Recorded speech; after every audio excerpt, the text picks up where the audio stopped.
What's up, everybody? Paul here from the Hoops Crew, and it is post-game live time. Geez, Ben Mays, that has made it go really, really large, so good on me. Looking forward to consuming as much of the screen as possible. I'm looking forward to bringing a whole bunch of guests too, because it's a fairly... I think there's a lot we can pick apart from this particular win. The Cats got the job done against the Dockers today by 10 points. And I can already see that we've got Ben, we've got Kiri, we've got Ethan. There's a few people sitting behind the scenes all ready to jump in and share their thoughts. And if you want to be a part of that, I'm going to make sure I drop the link to our... Oh, geez, it's been a while since I've used StreamYard now. I've almost forgotten how to do it. I will very shortly, once I remember how, drop the link into the... There it is. Let's grab it. We'll drop it in there for people to go and join now. So please... There it is in the comments section. Use it, jump in, and let's talk about the game today. All right, let's bring in our first guest for the night. And we're going to start with one of the Bens. Ben, how's things, mate? Let's drop you in the layout. It was good. One of the, I think one of the best wins I've been to for a while. We've finally got a comeback win. It wasn't a fake comeback, not where teasers around a bit. Not an honourable loss where we just snuck over, where we just fell short, like an actual one where we got to the end. An actual one, yes. So you were there for it. So yep. What I can glean from that. Talk me through it. What was the energy like, especially early on, when it looked like we were up for Gold Coast Part 2? Yeah, I thought early on it was just an exact same repeat as last week. We just turned it over in the worst parts of the ground, and they just got a lot of their goals from turnover. Kicking was off as well early. It just looked like a repeat of last week in that sense. Second quarter, we started off really well. Thought it was going to come back. Sean Manor with 3 goals in a row. That was really good. Yeah. And then Freo just got back on a roll again. To be honest, it probably was lucky to only be 22 at halftime. Could have been more. A bit of Freo inaccuracy gave us a chance for sure. Yeah, what we did best though was just keep up. The margin is reachable throughout the game. We didn't hit the front at all till the last quarter, which is kind of remarkable to think about. But we've got to give Shannon Neal his flowers today. He was really great. Yeah, some really good, strong contested marks. And just to your point about us hitting the lead. In terms of the full duration of the match, Freo spent 107 minutes. I'm just going to focus on the whole number. 107 minutes in front. The Cats just 18, but it was the final 18 minutes of the game, which is all that ultimately matters. But yeah, I mean, it was pretty ugly. Where were you seated? Were you at all close to where the huddle was? Like I'm already hearing noise from some of the players about I was level 1 of the Selwood stand, so about the forward pocket. Okay, area. Probably not close enough to hear anything then. Yeah, not close to really see anything, but I did see on social media there was a bit of tension between everyone at quarter time and at half time, which is good, like that's what needs to happen. Shadoo's just in the chat there talking about Max Holmes having the most disposals for us. It was Max Holmes with 32, Bailey Smith with 31. So, yeah, like we've heard from a couple of the players. I think Max Holmes spoke about it. Shannon Neal spoke about it in some post-game interviews. I think it was Max Holmes, that had used the word... No, sorry, Shannon Neal had used the word disgraceful. That was being parroted at them from Scotty or the broader coaching team. And then Max Holmes had kind of spoken about how you don't want to really... You're still a bit worried about what it might be like over the course of the week, perhaps based on that first quarter and a bit the earful that they might still yet cop. So, yeah. And it's good. Like, I mean, we never, like, we always see Chris Scott. He's pretty unflappable. He's pretty calm. He's pretty relaxed. But you've got to have, as a coach, you've got to have that in your arsenal to wheel out that kind of hot-headed blast from time to time when the players just need to hear it and realize that they're not up to standard for one reason or another. And he wheeled it out, and it seems to have worked. And they just ground down that lead. There wasn't some enormous blitz where they just broke the game open. They just chipped away at it bit by bit by bit. And then obviously in the last quarter, you could see Freo started to really fall apart a little bit. They certainly still weren't without their opportunities. They had a few shots on goal, but you could see that like the wheels were starting to get a bit rickety and start to wobble a bit. And the Cats, continued to squeeze at that particular point and pulled away. And then, I mean, the data, like statistically speaking, the last 10 minutes, so I'm just double checking because I did look at it before and it kind of caught the eye. The final 10 minutes, the Cats had possession 58% of the time, 31% to Freo, and then it was, the remainder was obviously just in congestion and stoppages and the like. So, it was 51-19. Sorry, I looked at the wrong one. 51% to 19%, with the remaining 30, I guess, in the hand of the umpires or contested. So a player who I thought, he doesn't get the ball a lot, but had some really great moments in the last quarter was Jai Clark. Good. I was hoping you'd say him. Just some really great effort. I'm not sure if the forward line is for him, but he had some really great efforts in the last quarter with his pressure, especially on Sarong and Brayshaw, some of the top midfielders in the game. For him to stop them and pressure them was really good. His pressure was good. He had some really good, strong hands on a few occasions as well for a bloke who's well and truly undersized still, and still has a little bit of work to do on like his actual physical, like his size, strength and the like. He did some really, really good things. And, statistically, people will look at it and go, oh, sorry. He had 9 disposals. And that doesn't necessarily at face value read overly well. But I think a bit like what I said last week, I think the eye test, I think painted a far better picture for him. I think he put in a really good game. And I think there's some immeasurables there, or at least when I look at the basic stats, and I could probably look at the advanced and get more of the stuff that I'm looking for. But the face value stuff, statistically speaking, I don't think really paints the picture of just how effective he was in this particular game. That's definitely true. I thought even like Tanner Bruin with some of his pressure efforts was really good as well. He only played 63% game time as well, and was really good. Really, I hadn't looked at that part of it yet. Yeah, that's wild. 63% for 24 disposals. And a bit more time spent in the actual midfield as well. That was really good. Shadou's already trying to steer the conversation one way, and we'll definitely get to Mitch Edwards soon. Because I think there's a lot we can celebrate from that debut performance. There's certainly areas for improvement, but I think there's a lot we can celebrate from that debut performance. We'll definitely get to talk about that one shortly. But yeah, sorry. As you were saying though, when it came to Tanner Bruin. Oh yeah, just it looks like his pressure's improved. He was really good with his tackling as well, along with Clark, especially in the last quarter when it counted, and really good to see him back into the midfield getting the hard ball. Yeah. His defensive pressure's been fantastic. He's accumulating the ball really consistently. He's also, across both games, he has been poised consistently throughout both. Like his skill execution's been fantastic.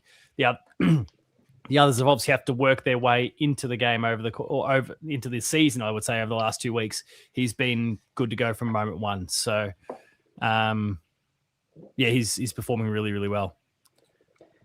I was a bit disappointed throughout the game on how we used Dangerfield. I know he took some really good contested marks, got a goal and an assist, but I thought we would play him like how Scott Pendlebury did last week. He'd start on the bench, just come on and be able to have a strong impact. It just wasn't for him. Maybe they'll do that later on, but I just thought we were going to use him that way. I was a bit disappointed with that. Well, I mean, I think we are trying to use him that way, but we're trying to use him as a deep forward as opposed to what they're looking. Well, I mean, I guess I'm not tracking currently what's going on between Adelaide and Collingwood outside of the fact that Adelaide got out of the box nicely just before.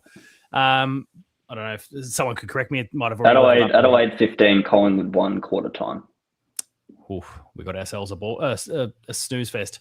But I guess Pendlebury, like, they're still looking to roll him through the midfield and use that skill and the way he plays to get, like, they're trying to utilize his strengths. And I said this when we were doing the player previews, I just think Danger's better off. He played 50-something%. It was only 55% game time. Do the Joel Selwood thing. Put him through the midfield and just bash a few players up for that little bit of time that he's on there. And you can preserve the body, you can look after him, but you can utilize him in a way that is his greatest strength. I think he just still works better structurally as a midfielder. He knows that style. He knows that way to play. He works in that system. And I don't want to just keep throwing him under the bus for taking out Jeremy Cameron in the grand final, but he did, and he took out a few people over the course of the year as well, accidentally. Thankfully, the consequences weren't as significant. I just don't know if structurally he clicks with the forward line, because he plays it like a midfielder, which is see ball, get ball. Yeah. But anyway, I think we can, as a club, we can still kind of work on that. And he was ultimately still pretty effective. He bashed through a few contests. You can't ignore him. He had to have someone dagging off him, and he certainly, I think structurally it's handy when he stretches the ground as a result of the position he's playing. There's some really handy things that he brings as a deep forward. I just wonder if there's more that we can get out of him elsewhere. But let's jump it. Let's not hold off any longer. Let's talk Mitch Edwards. What'd you make of the debut? Yeah, but he was okay. But of course, Jackson did have a good one on him, but Edwards only played 52% game time, so still he did. Yep. So still good enough impact, I guess, of his stats. A couple of times he nearly grabbed it in the forward line, just wasn't. Just didn't quite happen. I mean, Ollie Dempsey stole one off him. Ollie Dempsey absolutely screwed him over at one point. Yeah, not because I think when Ollie's around, I think he's more than entitled to have a crack at a mark. That's just what Ollie brings to the game. But at the same time, he robbed old Mitch of a inside 50 mark and a potential shot on goal. So hang your head in shame, Ollie Dempsey. Might be the first mistake you've ever made. But no, Mitch Edwards, he was fine. I didn't really have too much of a problem with his effort and stuff. No, I thought his effort was great. Yeah, his effort was definitely there. I'm not sure if he'll play against Adelaide in the next week and a half, but I'd keep him in, I guess, at the moment. I think for the Adelaide game, and so Adelaide are playing a debutant as their number one ruck today, and I presume, because Riley O'Brien is fit, I presume they're going to stick with that, given the decision they've made. I think there was a debutant and maybe a second gamer. Lockie McAndrew is has played 2 games, and then I think there was someone else coming off. I'm trying to find the name. Toby Murray. Toby Murray is the other ruckman in his debut. So there's an opportunity there with Mitch Edwards potentially going head to head with 2 equally inexperienced ruckmen. Yeah. I think there's a good opportunity for him there, but no, they're just playing those 2. I'd just play Edwards against him, just someone he can just match better with, and the same, like you said, just same experience pretty much. So hopefully we do that. And honestly, we don't have an actual. Typically, we haven't had an actual ruckman. We've had makeshift blitzers, or we've had a fullback in Sam DeConing going up there. So I'd rather, especially when it's early in the season, his body's not going to be too banged up and sore yet. I'd rather him get those opportunities and build up that capacity and get more and more confident at the level than have him come in, put in a pretty solid first performance, and then get dropped, because it doesn't do good things for the confidence. At least go, okay. And maybe it's already something they've discussed. They go, Mitch, you're going to get a month, barring any injuries. You're going to get a month. Go in, do your thing, and then we'll ease the load a little bit on you, and then we'll continue to just build up that capacity bit by bit. That could be, and I'm speculating there, but that could be part of the thinking too. So, I would hate to see him get dropped off the back of a pretty solid debut, and when he's got the opportunity against two equally inexperienced ruckmen next week. In 2 weeks from now. Another player today who really was really good. Well, he is one of the best. But Jeremy Cameron, to come back, he looked fit. He looked firing. Kicked 3 in the first half when we couldn't really get much up forward. That was really good. Him and Shorty Manor. Had the most score involvements on the ground with 11, I think. Another player who I thought was much better this week, Sam DeConing. Yep. I thought I could see Ethan nodding away behind the scenes there, and I'm sure we'll get to discuss him in a bit more detail shortly. But I'd agree. I think he put in a really strong performance. More intercepting and just an overall team thing. I've thought for the last few weeks that our tackling in games hasn't been great, but by the last quarter, By the last quarter, it was great. That's when it really started to click, and that's all that matters in the end. So I'll give it a pass. The tackling was great. Yeah. They obviously started poor, but worked their way into it nicely. Team stats wise, what was that number in the end? I'm sure you got it. Oh, we did get out tackled in the end, 58-63, but we kind of brought it later on. It took a little bit longer to really get, and also when we really started to work our way into the game, Freo were also dropping off a bit. So I think like there was fewer opportunities. We were really starting to dominate possession, and I've spoken about a lot in the match reactions when we've done post game live, those sorts of things. Like Geelong is typically not a team that wins possession, but we did so by about 32 disposals. Yeah, had 50 more kicks. Like we really actually, despite having a pretty miserable at least first quarter, but maybe almost first half really, we dominated possession in the end. Our disposal efficiency was higher at 74%. Like there was lots of good data in that respect that kind of leads Geelong to not necessarily, and to Freo's credit, their disposal efficiency wasn't woeful either at 70.2, and their disposal efficiency inside 50, 73.9. I think that's probably, for me, that their disposal efficiency inside 50 is probably the one big thing that we need to look at.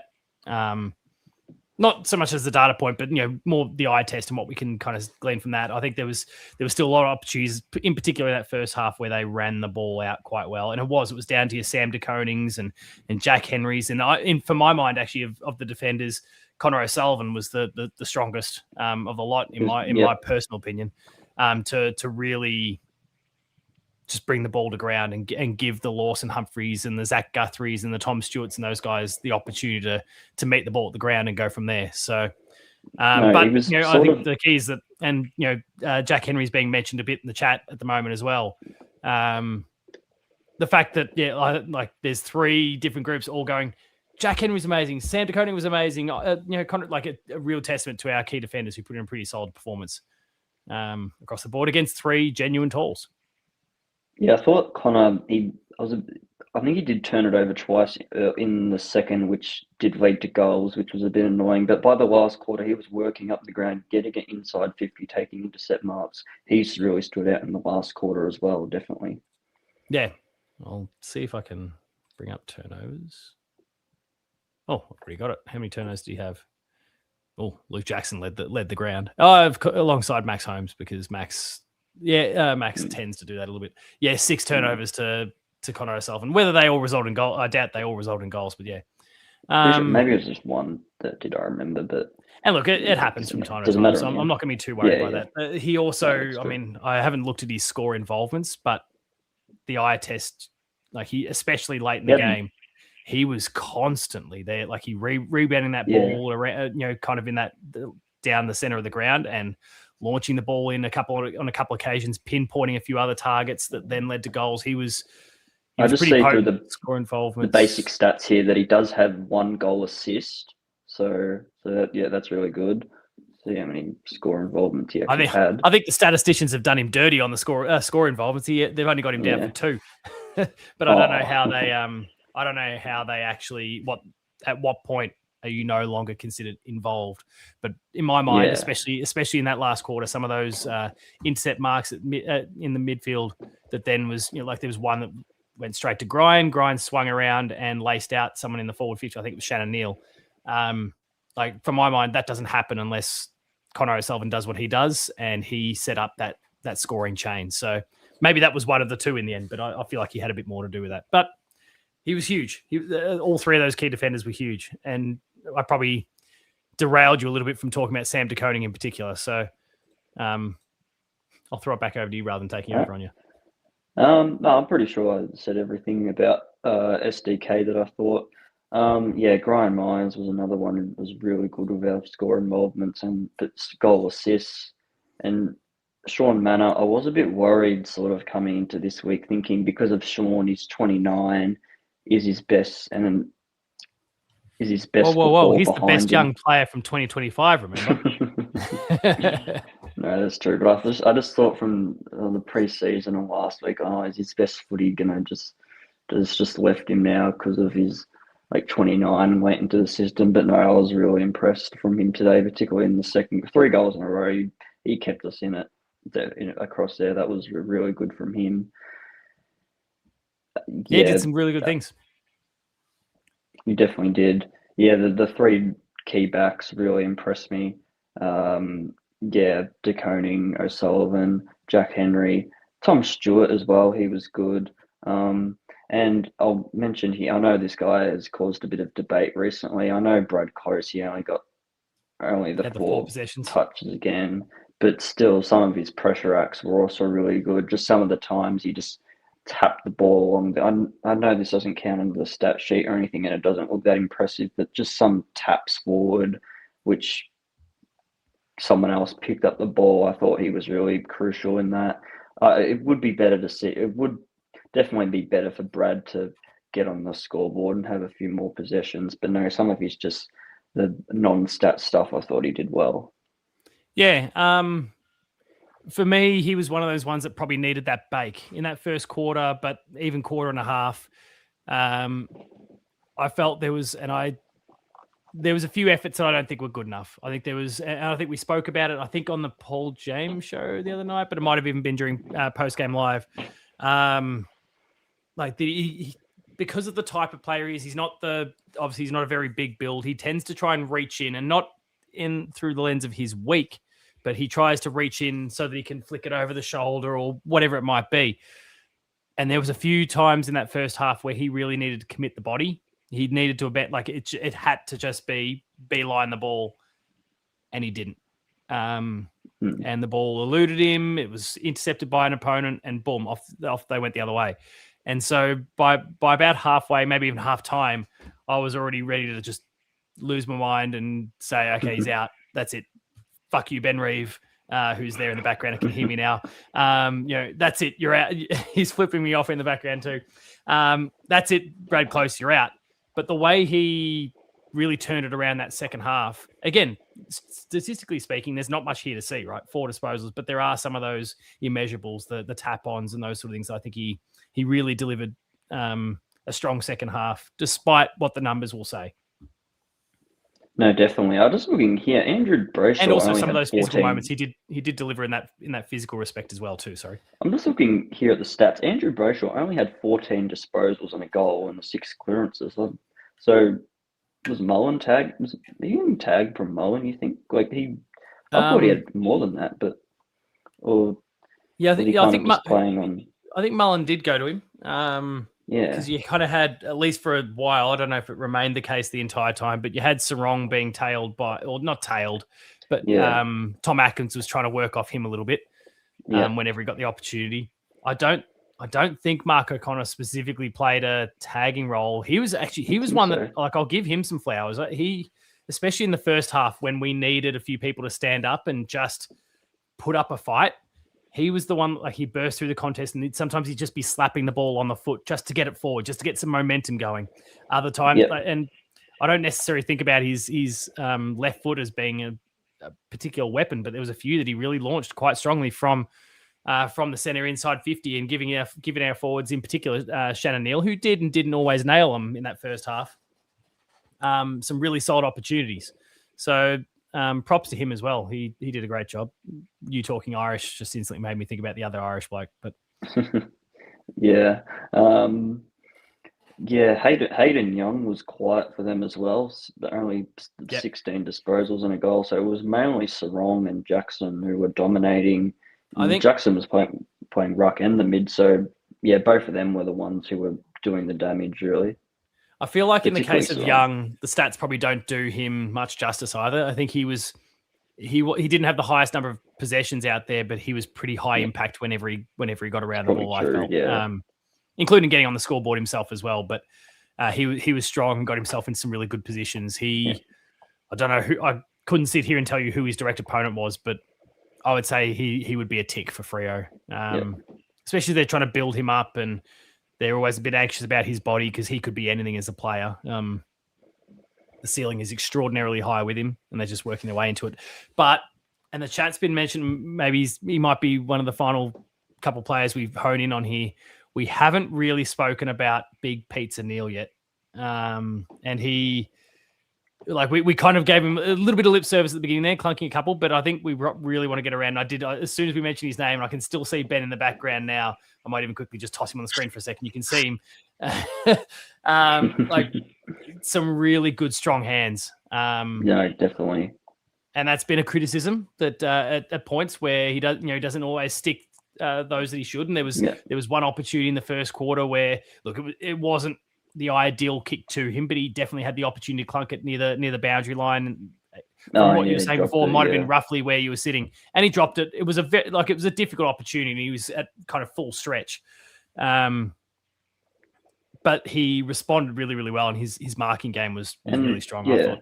And sometimes we of course Neil sometimes can have those moments, but sometimes the delivery can be like really bad to him. Yeah, and it goes straight to like an Alex Pearce or a Harris Andrews or something, and then we blame Neil for that. We blame him. Yeah, and the delivery is just needs to go to the side of him more. But no, he was really launching at the contest, clunking at everything. He had a great day. Really was the difference in the end. Yeah, no, I think he was huge. Is there anyone else or anything else you wanted to discuss from the game at all?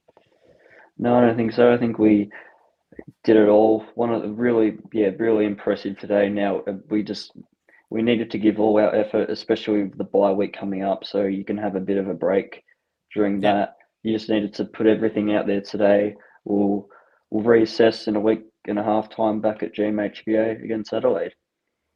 Yeah, and hopefully we take some real confidence from that and a bit of form into it. And right now, what are we looking at? 4-4-28 to 2-6-18. So neither Collingwood nor Adelaide are impressing a huge amount. That said, I think this is probably one of the more contentious tips for the weekend. Which way did you go with your footy tip for this one?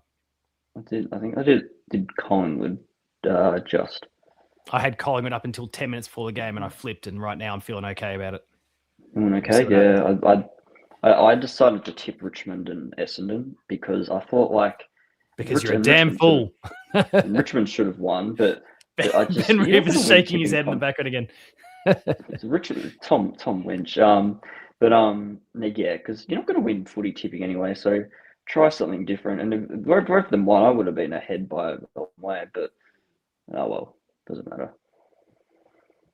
That's fair. No, sometimes it's worth taking a cheeky risk, and if you're going to take a cheeky risk and give yourself an opportunity, it's probably early in the season. Don't know about tipping Essendon against Hawthorn, but Ben continues to shake his head behind the scenes there, but he calls himself some sort of footy tipping doyen, and he's got no idea really. So, all right, Ben, thanks a lot for coming on board, mate. It's always good to chat. I'm glad this time technology isn't an obstacle for us either, so we're actually able to resume the conversation rather than get derailed like we did last week. So great to have you on board again, mate. Thanks, Paul. Have a good show. You too. Enjoy. Thanks, mate. I'll bring the self-anointed. And I'll swap the layout. Smooth transition there. That was a really quick transition. He bounced at the exact second that I clicked to remove him, and so all of a sudden, there you were. Easy, mate. Really? Sorry, I won't lie. There actually, it was just brilliant hosting. That's it. That's all it was. Yeah, that's it. But go on, talk to me. You're at the game today, right? I was there, and it was one of the all-timers, Paul. It was one of the, it wasn't in the first quarter, I'll tell you that. Coughing up 8 goals. We were not feeling in the best spirits, unfortunately, but no, we hung in, Paul. We hung in, and as the Cats have shown their supporters over many, many years, a couple of decades now, that we're never out of it. And I did feel in my heart of hearts that, maybe those days had long gone, and you get 3 or 5. The spirited comeback. Yeah, those spirited comebacks might have been a thing of the past, but we kept it in touch. We stayed within 20 to 24 points, something like that, and then got close at one point, got a couple of points in it, and then they got third, away. Then they got a couple back, and then we got another one before 3/4 time to keep it within 2 goals. I thought that's it. We're done. No good. But they came again. And Shawnee Manor, the spark, absolutely. I had to put him in the. I'm running a poll, by the way, in case you didn't know on the live chat. I did see the poll when I was looking at the actual stream before, and I did see that Shawnee Manor had a few early votes. Yep. I Shawnee don't know where Manor's that's at now, but he's doing quite well. I think it's Shannon. It's out of Shannon Neal and Shawnee Manor at this point in time. So I think that's pretty fair out of those two. was it a simple BOG vote? Was that what you had going? Yeah. Just like the which was the best Geelong player on the ground, and you can only put as we know with these polls, you can only put 4 players' name down. I reckon you probably could have put 6 players down tonight, but I went with 4, so I didn't quite get Max Holmes in there, and I didn't get Bailey Smith in there as well. But mate, I don't know if you've talked about this one yet, because I was scoffing down some lovely tie from BKK Boy on Packington Street, but I have just trying to chase down some sponsorships there, aren't you? Yeah, exactly. If you're listening, but mate, I have seen the greatest tackle I've ever seen in my life. I could not believe that's a lie. Jeremy Cameron's in the grand final when he broke his arm. Was better. Sorry, Jezza.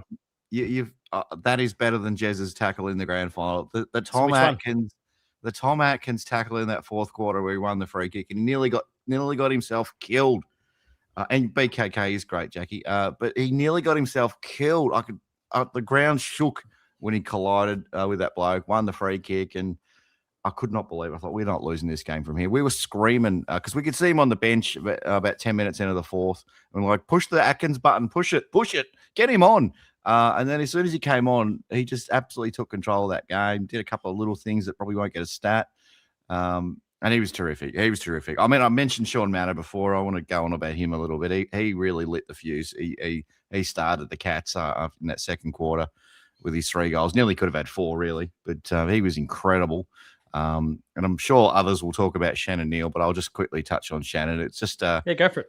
I feel like he's just about arrived, and I know a lot of people ready to pop. I reckon a lot of people talked about him pre-season. Oh, he's going to kick 60 goals, 50 goals, whatever. But I think he's going to do more of the little things like clunking those marks that he wasn't. Yeah, he dropped a couple in the early game. Thinking, here we go again, Shannon Neely. The nickname started going around again near where we were sitting, Shannon Neely.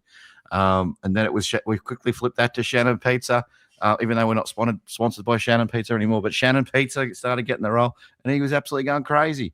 And that was terrific. And obviously, Jezza, we take Jezza for granted, don't we? We do. All of us do. But without Jezza doing what Jezza was doing, keeping us in that game in that first half, it'd be gone. We'd be too far out of it, and there'd be no chance of getting back into it. But it was an all-timer, Paul. It was an absolute all-timer, and just makes you feel proud to be a Geelong supporter tonight. I'll agree with the proud to be a Geelong supporter. The all-timer, I don't know. Freo kicked 74 in the first half and 26 in the second half. But how good's footy now, though? How good's footy when we're kicking 210 points in a game these days? And it happens to be most games. Like, 200. Cool, the Jets. It's that beginning of the season period, Dorian. It happens year after year where the team's it's high scoring early on, and we go, "How good is this?" And then all of a sudden, Andrew it dries Dillon. Up a little bit. I don't think the Cats, my nuff. Your boy Andrew Dillon, he's changed the rules. No, he's made it. He's done some good things in the off season. I think it's every time out of the middle there, and sometimes it was pissing me off because Freo just kept taking out clearance after clearance. And weren't they good? I mean, flowers to Freo today. They probably should have won that game. They could not be stopped every time the ball went inside 50. They could not be stopped. Every time the ball hit the ground, here we go, another goal for Freo. Every time, and I was initially I was getting pissed off with the Cats, and then I'm like, no, give it to Freo. They're absolutely incredible what they're doing.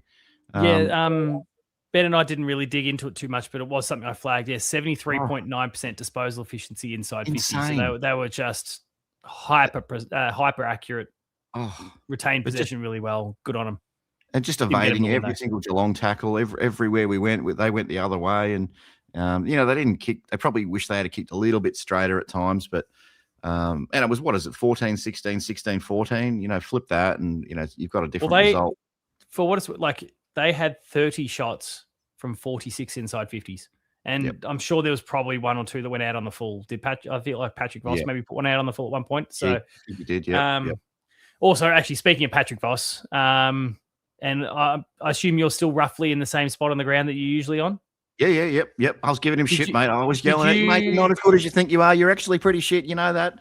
I don't think he heard me, but I was telling him all about it. Ben's got a real way with words. That's he loves himself. Intimidate the shit out of him. He does love himself. But did you get a look at the exchange between him and Grind when he kicked that, had that shot. I think it was in the fourth in the end. And he thought he kicked it and he took off to celebrate, and then Grind got right up in his face. Like Grind gave him a bit. It was I wasn't expecting that from Grind Myers. Oh really? Grind's got a little bit of nastiness about him. I like that about Grind. He's the nicest guy in the world, but he can be nasty on a footy field. He throws shoes away. Remember the time he tossed the opposition shoe? You remember that? Grind, you've got a dark streak in your Grind. We love you for it, but I did see an exchange. I thought you were going to talk about the exchange between Brayshaw and Bailey Smith at one stage. Brayshaw kicked a goal. Did they come on right in Bailey Smith's face? And then Bailey started yapping back at him, clap back at him, blah, blah, blah, blah, blah. And then I didn't get a good look at that one. Yeah, no, I think they may not have captured it on the tally, but Brayshaw was into his face a fair bit, and Bailey didn't like it, and then he just fired up and had an incredible 10 or 15 minutes after that, where he's like, "No, I'm not having that. You're not giving that to me on my home deck." And then Brayshaw, I think he got caught in a tackle at one point. Bailey Smith was having shots at goal and kicked a goal at one. Remember he kicked that goal from 45 running into goal. That was great. That was pretty subdued, actually. I thought he'd really run up to him and get right in his face with his eyeballs bulging out of his head. But he held back a little bit there, which was fine. But yeah, look, mate, how good's footy? Footy's back. And isn't it great? Isn't it great? If anyone, It's only back when we're winning. So yeah, how good is it? It's back. Footy's back. And Last week didn't happen. And you've kicked me off my hosting chair, and I refuse to come on when we lose. So I'm only going to come on from now on when we win. And that was a bit like me all those couple of years back, right? I was like, Paul's not coming on tonight. Allegedly. Geelong has had a loss. No good. Can't make it on. Unbelievable. But what can you do? But look, it's one of those good ones. The wins that you sort of, I'll remember that one for a little while. I honestly thought, I was chatting to Mrs. Hoops, and we're like, what time are we going to go? Is it 3/4 time, halfway through the fourth? Should we get our BKK boy, cha-ching, little sponsorship again? Pies have hit the front. This is where we need a sound effect. Like we could really do with a sound effect there. But instead, all we've got is stuff like this. Cha-ching. Which doesn't quite work. What was that? That was a sound effect. Who's put that sound effect in? I don't know. Where's the other ones? Heartbeat fast, gong. Oh, drum rolls. Bongos. This was Ben the whole way through it. Yeah, it was actually. But anyway, enough with the dodgy sound effects. No more. We'll get some better. Hang on. For the first time this year, because we're back on StreamYard, I've got access to this straight away. Don't do it. You're gonna.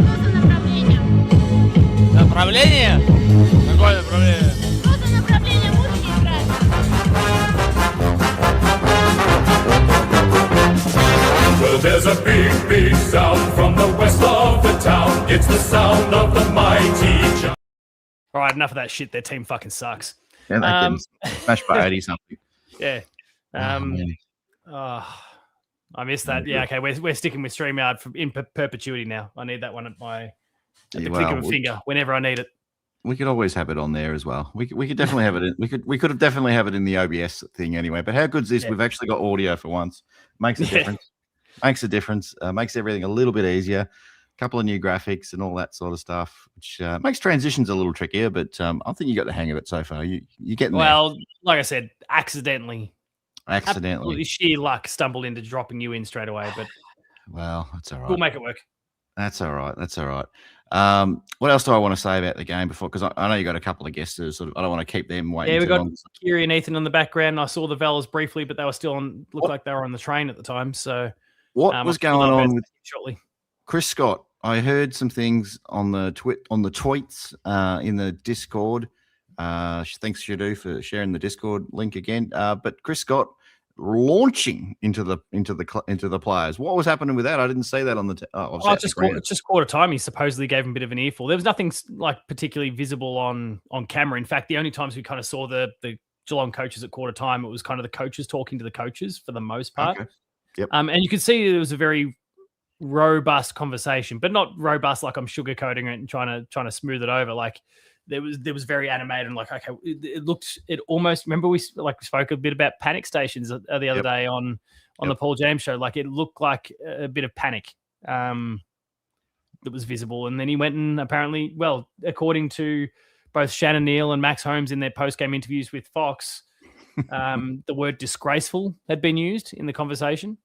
Yep. And Max Holmes was of the mind that they might want to avoid, like they're going to be looking at a lot of footage over the course of the week of some individual performances. Ooh. And Okay. so all of a sudden they all pulled their finger out. So, and yeah, Spuddicus now said Max Holmes was terrified of Chris. I think a few of them might be, if they're walking past Scotty's office, regardless of the result now, they might just chuck a wide berth and try and avoid the office a little bit. But okay, well, there you go. Did Chris Scott grab a handful of Brad Close's sleeves? look at this clown here. I'm turning already. Umpire's playing well for Geelong today. Umpires played well for Geelong. Oh, what? Come on. Welcome to the channel, by the way. But come on, get with it. It's just old mate Telstra in disguise, I'm sure. Probably. I will touch on Brad Close. I will touch on him because I've been a staunch defender. He's going to be here now. Go on. Yeah, talk about Brad Close. He had the best. Do you think I was kind of on the money with my description of his like a game of two halves? He had the best 4-possession game you've ever seen in your life. No, I can't defend it. I can't defend it. Don't give a shit about the fantasy points or whatever, but he had 18 fantasy points. It's some issues there. I don't think they'll drop him. Welcome aboard, Nigelo. Hopefully, you're not actually a bit of a nuff like you presented a moment ago. Can we, Nige? Stick around. Come on, give us something positive, Nige. Come on, talk about the Cats. Nigelo, or maybe it's Nigel O'Callaghan. Nigella. That'll be it. We'll go with Nige because that's can go either way. Yeah. I think they'll keep Brad in the team, but yeah, it's probably. Excuse me, Brad. Can we have a word? Can we have a chat? Come in my office, kind of situation, and sit down, Brad. Brad, what's going on? Put the golf clubs away. Put the golf clubs away. Shave the mustache. Don't you ever turn up to a game with no sleeves on ever again, because the fans. There's a couple of nuffies in the crowd that run a YouTube channel that are obsessed with you and your sleeves and think it means that we're going to win or lose. So. We need you to straighten up a bit, Brad. We need you to straighten up, and because there's a guy that just wants to defend you, and he's struggling at the moment to defend too shitty. 12 possessions in 2 games of footy, Brad. Come on. Not good enough.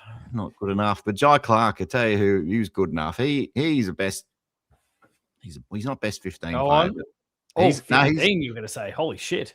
No. He's 100% our best 23. There is absolutely no doubt about that anymore. He has come so far since last year. It's not funny.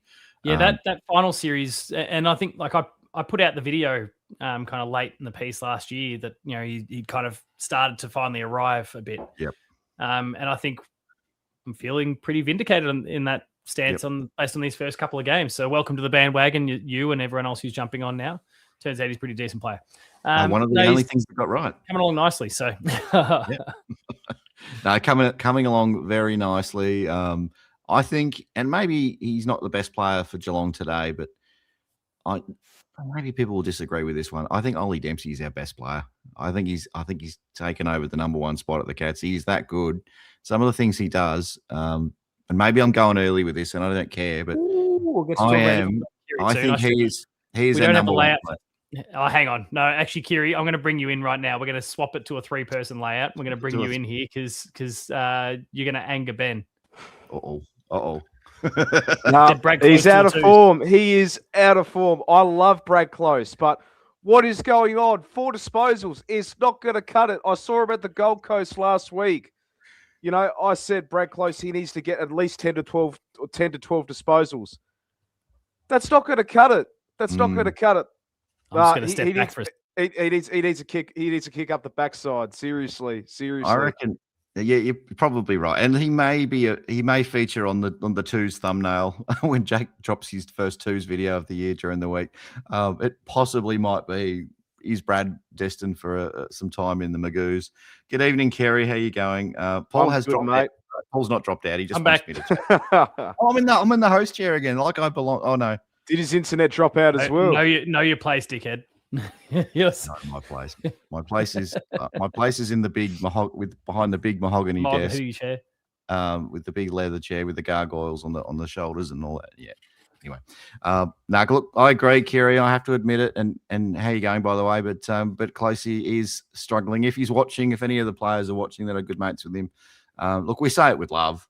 He's a little bit out of touch, and he's absolutely one of our favourites, and he always will be. Premiership player, and he's played in 2 grand finals, could have been a third if not for a little bloke called Gary Ablett Jr. coming back from injury. But he's just got to sort himself out and figure out how to find the footy again. Gary's daring to say that Brad Close is my mate, that I'm the one carrying the torch for Brad Close. Come on, Gary. No, it's probably me. We had a Brad Close medal I think it was a Brad Close medal at one stage, but it's become the Hoopies Award now. But no, it reminds me, I haven't done my votes from round 1, Paul. No, I only finally found the spreadsheet earlier today, so I'll go and do those and then pop in this week's as anyway. Well. I might slide out and let Kiri take over if that's all right. Okay. With you. I'll finish off. I don't think there's. I don't want you on the show anyway. No, that's fine. I've done my bit. I've raised the viewers up, and this has been the best segment of the whole show. And hopefully we'll get Ethan on shortly as well, and then hopefully the Vellas will jump back in. Yeah, hopefully the Vellas come back after a while too. Yeah, like I said, looked like they were on the train before when they were in the background before. But and if you're Indy watching, and some of the others who are and Kerry who's popping in as well. Good to see all you guys here too. Just before I go, Paul, if you're new, you're relatively new to Post Game Live, or if you've been a viewer of Post Game Live for a while and you've never been on before, come on, get the courage up. Come on, click that link. We want to chat with some new people tonight.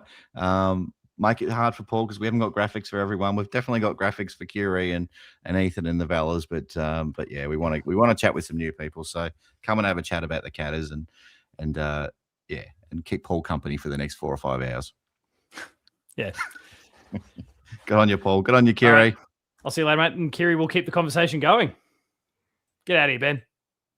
Absolutely. Right. How you going, Paul?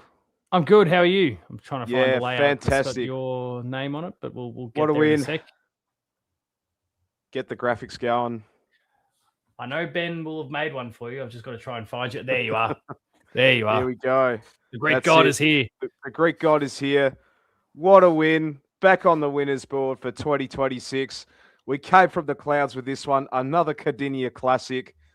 And yeah, look, I'm not going to lie, Paul. I thought by quarter time, this was going to be a repeat of the Gold Coast disaster class, which I was there 1 week ago. I thought, this can't be happening again. I was dreading the matchups, especially the midfield that Fremantle have got. They'll just absolutely locking us down in their own forward half. Pressure was just like absolutely immense. And I thought to myself, this is not going to be our day again, isn't it? We just looked so lethargic in that first quarter.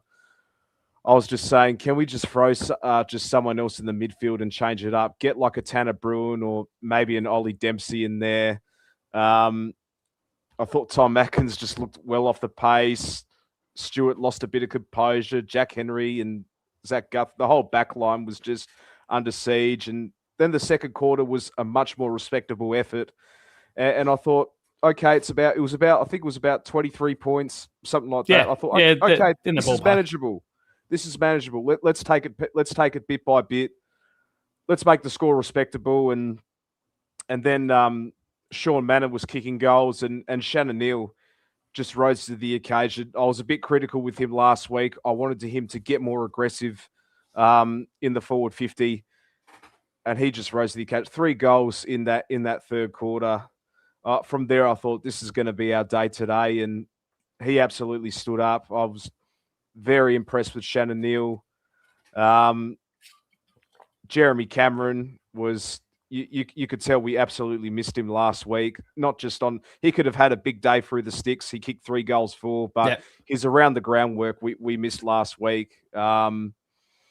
There was one player that I thoroughly enjoyed where he went back to like the deepest of defensive lines, and him and Tom Stewart both backed up to basically the goal line, contesting a ball.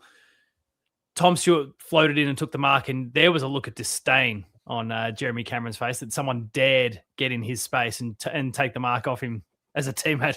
I got a little bit of a pop out of that one. Yeah, and I know he took like a nice grab in the dying seconds of the game as well. He was just absolutely everywhere. Mitch Edwards, I was really impressed with as well. Yeah, I know Luke Jackson got the better of him in the ruck, but I thought he held his own. I think he absolutely deserves another go. We're playing the Crows in a couple In of 2 weeks' weeks. time. I think he held his own. Touch wood, he keeps fit. Yeah, he was very impressed. Very impressed with his debut. Tanner Bruin, very good. Really impressive in the halfback flank. I'd love to see him on ball a lot more, but you could tell we absolutely missed him last year as well. He looks hungry. He absolutely looks hungry, and yeah, just great to see him back on the field as well. Talk to me about as a new name that I'm not familiar with in the chat. Quiet Strength Studio talks about Mitch Edwards here, and he could be the ruck we're looking for. What were some of your thoughts on the debut of Mitch Edwards today? Oh, just impressive, Paul. Like I said, I thought he held his own. It's fantastic, athletic. He's got a great leap. Yeah. He could be the ruck we're looking for, and I'm a massive Toby Cobway fan as well. But you got Mitch Edwards at the moment. Yeah, it's just going to be hard for Toby to come back to the side once he's all fit as well. And let's just get more games into him and Blitz to share the ruck duties. Just for the time being, while we've got that luxury. See Spartacus. My beard gains more power by every victory. Yes, it does. Yes, it does. On Blitz, he was one. So like we were talking about, Brad Close earlier on, and in my mind, the kind of game of two halves that he played. And I still think, there's a lot of work, and I'm probably more on your side of the fence. Well, I actually said, I think on the show last week, or the Paul James show the other day, that I think he needed to go back to the seconds. Just to find form, not because he's not the right player for the job, but he just needs to go and find some form. He just needs to, work on. He just needs to, get back and work on his forward craft a bit more, and just to go and chase the ball, get back into the fundamentals, and it happens to these players as well. I'm not asking for Brad Close to get 20 to 25 touches or quick three or four goals. I'm not asking that, but yeah, it's. I just think he's out of a bad patch, and maybe a couple of weeks in the twos could give him Jack Bowes. He's good. I'm with Gary on this one. I'd like to see fit, bring him in. I'd like to see a player like Ollie Wiltshire get another crack at it as well. Like he's another bloke that's been absolutely busting the door down to get a game as well. Jay Polkinghorne, who we've been talking about all preseason, very stiff to not get a game. Last week as well. Just either of those two. But yeah, I forgot about Jack Bowes as well.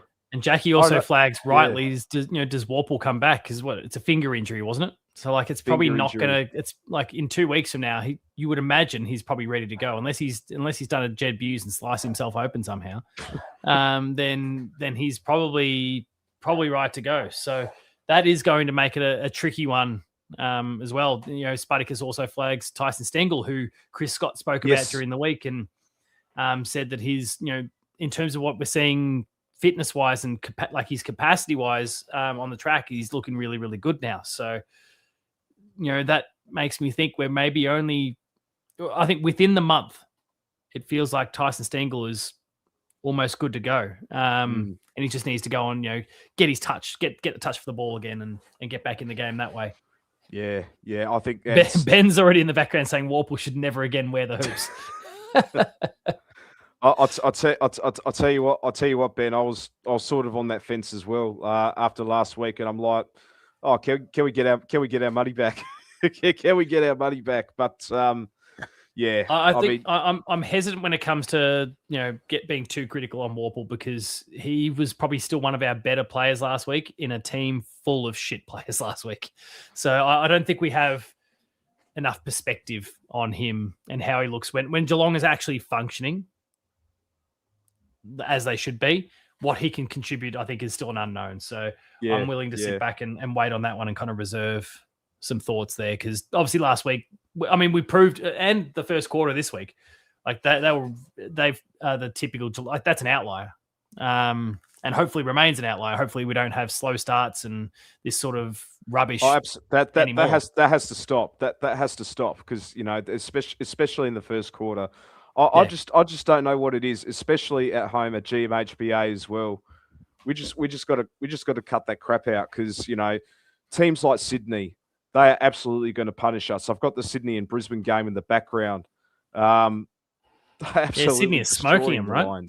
Destroying the lines at the moment. Do we get too carried away based on Sydney at this point, or are we, mostly looking at this through the lens of, well, Brisbane's missing a bunch, probably 7 or 8 of their they could be players right now. They did. I think they always start the season slow, Brisbane, and in the second half of the season, they got all their players back at full strength and they're at the right place at the right time as well. Paul's choking. Yeah, but I muted it so I can die quietly. Yeah. It's just Spartacus in the chat. Yeah. Warple texting Sam Mitchell saying, "Mate, they're on to me."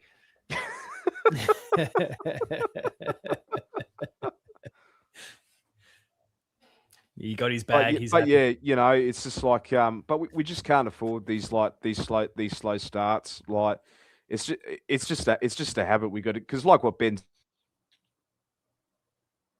Oh no! I did have a gut feeling this could have been like a fake sort of comeback that we've seen so many times as well. We give ourselves a chance. We're like 5 to 10 points in it, and then Fremantle we're going to absolutely storm away in the fourth quarter as well. Well, they had their chances up front as well.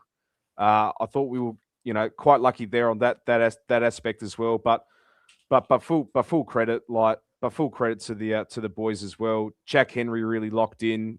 Tom Stewart, he was back to his best as well. Connor O'Sullivan was really, really impressed with as well. He was up on the wing at times, which I really like to see too. Are they going to utilise him a lot more further up the ground this year? Jack Henry was used as a swing man, went up and kicked the goal. It's just so many options, and it is a good problem to have at the moment because there's about 4 or 5 players like just can't out of the best 23. Gee, there's so many that could bust into this side right now. Like James Warple, he's going to be an automatic in, but then you're missing Jack Bowes, you're missing Tyson Stengel as well, Jed Buse as well. I don't know what's going on with him, but he's a forgotten guy as well. Justice for Jed. Justice for Jed. But. We'll very quickly bounce across to the Discord for a second, where I was informed I needed to go have a look because actually Collar was a name that came up during the week that he's apparently tracking very, very nicely. Chris Scott's very happy with where he's at in his recovery. So, I'm going to quickly just flick over to our Discord here, where Liam has dropped a screenshot. Well, it comes from Dan Does Footy, but it was originally an AFL post online. I don't know how this is going to warp our screen. That's not ideal, but anyway, Jeremy Cameron initially had 32 goals from 10 disposals, according to the AFL website. So, Jesus! So go figure there. But whatever, one of those clumsy things. There we go. They've already fixed it because I went looking for the real thing, and that's already long since missing, unfortunately. But and also because I had the message there pinned for ages. 9 players from the grand final team from Brisbane that are out. So they are missing a few. And a few that have gone to other clubs as well. Calamachi to Adelaide. Starcevic to West Coast. A few other blokes I could be missing out on as well. But, it's crazy. Obviously missing It's also Harris good to see Andrews that the Crows have decided to commit some effort to Nick Dacos, who's had 22 disposals in the first half. For fuck's sake, why aren't we waking up to this shit? Yeah. What's your thoughts on Oisin Mullen, Paul? Because I feel like I don't know what he offers other than being a tagger and all of that. I thought he had a good few moments in the fourth quarter, but just earlier in the match, I just didn't really notice him much. Should he be in the gun as well? because I don't know what his best role is, because we know how good he could tag, but I just feel like he hasn't been the same since on grand final day, as soon as McCluggage went into that forward line. So what's your thoughts on Oisin Mullen at the moment? Obviously, yeah, grand final day is a weird one. Like he squashed him, and then obviously we changed things up, and it all felt like many people, kind of fell apart a little bit there. So I don't really, have any issues with him from grand final day. That whole back half of the season, I think he was really developing nicely. Obviously, there was a lot of us, myself included, that were coming for his head really early on last year. He had a couple bags, including the bag by old Murphy Reed against him really early on the piece last year. And certainly, I think we were all on board with the idea that he probably shouldn't be in the team. But he really got his head around that tagging role, and he really improved his defensive craft. And then all of a sudden, when he kicked that first goal in the qualifying final, he just exploded. Today, he did a pretty good tagging job on Andy Brayshaw. Like I'm pretty happy with how he's continuing to progress. But it's also a very unassuming role that he's playing. So he's the sort where I think if we exclusively honed in on the eye test, then we're probably doing him a disservice. I think it's a lot of it's got to be looking at the output of the player he's directly playing against. He's working towards, I think, in a lot of ways, playing that traditional tagging role. But what I'd love to see is a tagging role that looks more like what Cameron Ling used to do. Like you've got, for my mind, there's kind of the two different taggers. There's your Kane Corns that just tries to squash him, tag off him, pain in the ass, nuisance the whole time. Sorry, not Kane Corns. Who am I trying to think of? Ryan Crowley. Ryan Crowley. Yeah, he was a pain in the ass. Sorry, it's because I'm thinking of pains in the ass, and so Kane Corns immediately sprung to mind. But there's your Ryan Crowley sort that just their whole goal is to hang off you the entire time and antagonize and completely blunt the opposition. And then there's the Cameron Ling sort who did that, but would then also try and get you the other way. And you couldn't go, okay, the opposition's like, that's it, he's out of the play now. No, he became a real weapon going the other way. And that's what, like those couple goals that Oisin got both in the qualifier and then in the grand final were the first sign to me that he's starting to learn about that more offensive element of the game, how he can how it can really benefit the team as we continue to push the ball up the ground. So I'm hopeful he just continues to get more time in this tagging role and can continue to build upon that. Yeah, 100%, 100%. I think he could offer a lot more going, like offensively as well. You see that with players like Josh Dunkley. He does it two ways as well. Yeah. Apparently Cam Rayner's lost some teeth tonight, by the way. Oh, jeez. He was already an ugly bastard. It's gotten worse. That's a shame. Couldn't happen to a better bloke. Oh, yeah. No, he was dead quiet last week, because I went to the Lions game as well against the Bulldogs. Oh, yeah, okay. But you know, yeah, he was not inside at all. But well, now if he's lost a few teeth, he may as well jump ship, join the Pies, and he'll fit right in with a few teeth missing. yeah. Leaning into the stereotypes. Was there anything else that you really wanted to hone in on from the game? And what I was actually, and maybe I'd be keen to hear your thoughts on him as well. When I revisited our Brad Close conversation before, and we ended up kind of honing in on that a little bit, but what I was actually leading towards was Mark Blitzarves, who in that first half of the game, I was looking at him going, oh no, like time has caught up. He didn't acquit himself super well last week, but of course he did have to play the lead ruck role, and he's really not. He shouldn't be having to do that in 2026. So I gave him a bit of a pass there, but in that first half, I'm going, oh no, Father Time has caught up with Mark Blitzarves, and then he just built his way into the game nicely through the second half. I think as Geelong got a bit of momentum and a bit of cohesion came to the game, he started to really work his way back into it as well. And there were some great intercepts and some great linking plays that he was a part of. But what do you make of the Mark Blitzarves game? Am I? No, you're spot on. You're spot on, Paul. I thought Yeah, I thought he was a bit sluggish in the first half. Yeah, I was thinking the same thing as well. And he finished with 17 possessions in the end, by the way. Yeah, which is which is solid enough. a lot more than what I expected actually from him as well. Because I got the stats up in the background too, but yeah, I just thought, yeah, he's I don't want to say he's done, like retire him, but I just thought, the twilight days are coming. The father time is catching up on him at the moment. But yeah, full credit to him. He got better as the game went on as well. He was much better in the air too. Yeah, Shadu hit that point as well. Was much better aerially in the second half. Yeah, and he's just better as that extra sort of like midfield as well, from down back. As that second sort of ruck as well. I thought he put a respectable output mark Blitzarves, and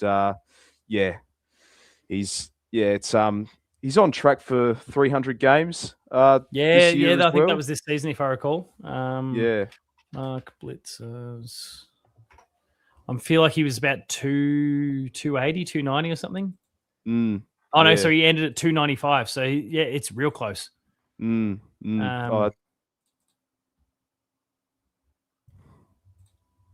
mean, look, he's had a fantastic 297 games. Yeah. So that's coming up real impressive soon. Impressive career. Like but he got better as the game went on, as with a lot of other players as well. Jack Martin got the winning goal at the end.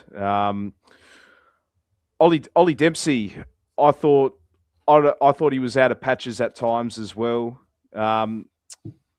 I don't know if he was like kept getting thrown in the forward line like he is, because his best position is in the wing as well. Absolutely. But they've been talking about all preseason and all that we're gonna put Ollie Dempsey as an inside mid as well, and just didn't see that. I thought this would have been a good opportunity for him to get a go in the centre bounce as well, especially when we were losing the centre clearances earlier in the game as well. What's your thoughts? What's your thoughts on that, Paul? Like, are we going to see him at all as an inside mid at some stage? Like, I think he'll spend some time there in the same sort of capacity that Brian Myers will go in and sometimes spend a bit of time in the center, which is only ever fleeting. It's more of an impact thing. His body, his physique is getting there, so he's going to get I think body wise and his physique and capacity to work in that space in the bash and crash is probably already greater than what Grind Myers is. I think Grind's a bit slighter than Ollie. Ollie's building up nicely. Yeah, but so I think he'll spend time in there at points, but I think it's more of a part of a larger midfield blend that they're going to try and we've got 4 or 5 different groups of midfielders that we could roll through at any given point, and based on the state of the game, we might go for group A, B, C, D, or E, and Ollie might be part of one of those groups. Yeah. I know. So I think he'll get some time, but I'd like to see him spend no more than 10 to 15% of his game time in the midfield. I'd rather him be off the wing. Yeah, fair enough. I know Shadu said, have I talked about SDK? No, I haven't actually. He's another player who I've been critical of as well. Like Blitzarves, I thought he was better in the second half. Took some important grabs at the end as well. I thought he was okay. I thought he was much better compared to last week, because we're not throwing him all over the ground like we usually do. And this is why I want to keep players like Mitch Edwards in, and Edwards and Blitz to do the ruck duties, so Sam DeConing can play down back where he's supposed to play up. That's his best position, and full stop. Like, that's where his best footy's at. Warple to play against Hawthorn on Easter Monday. Shadu quickly says no thanks.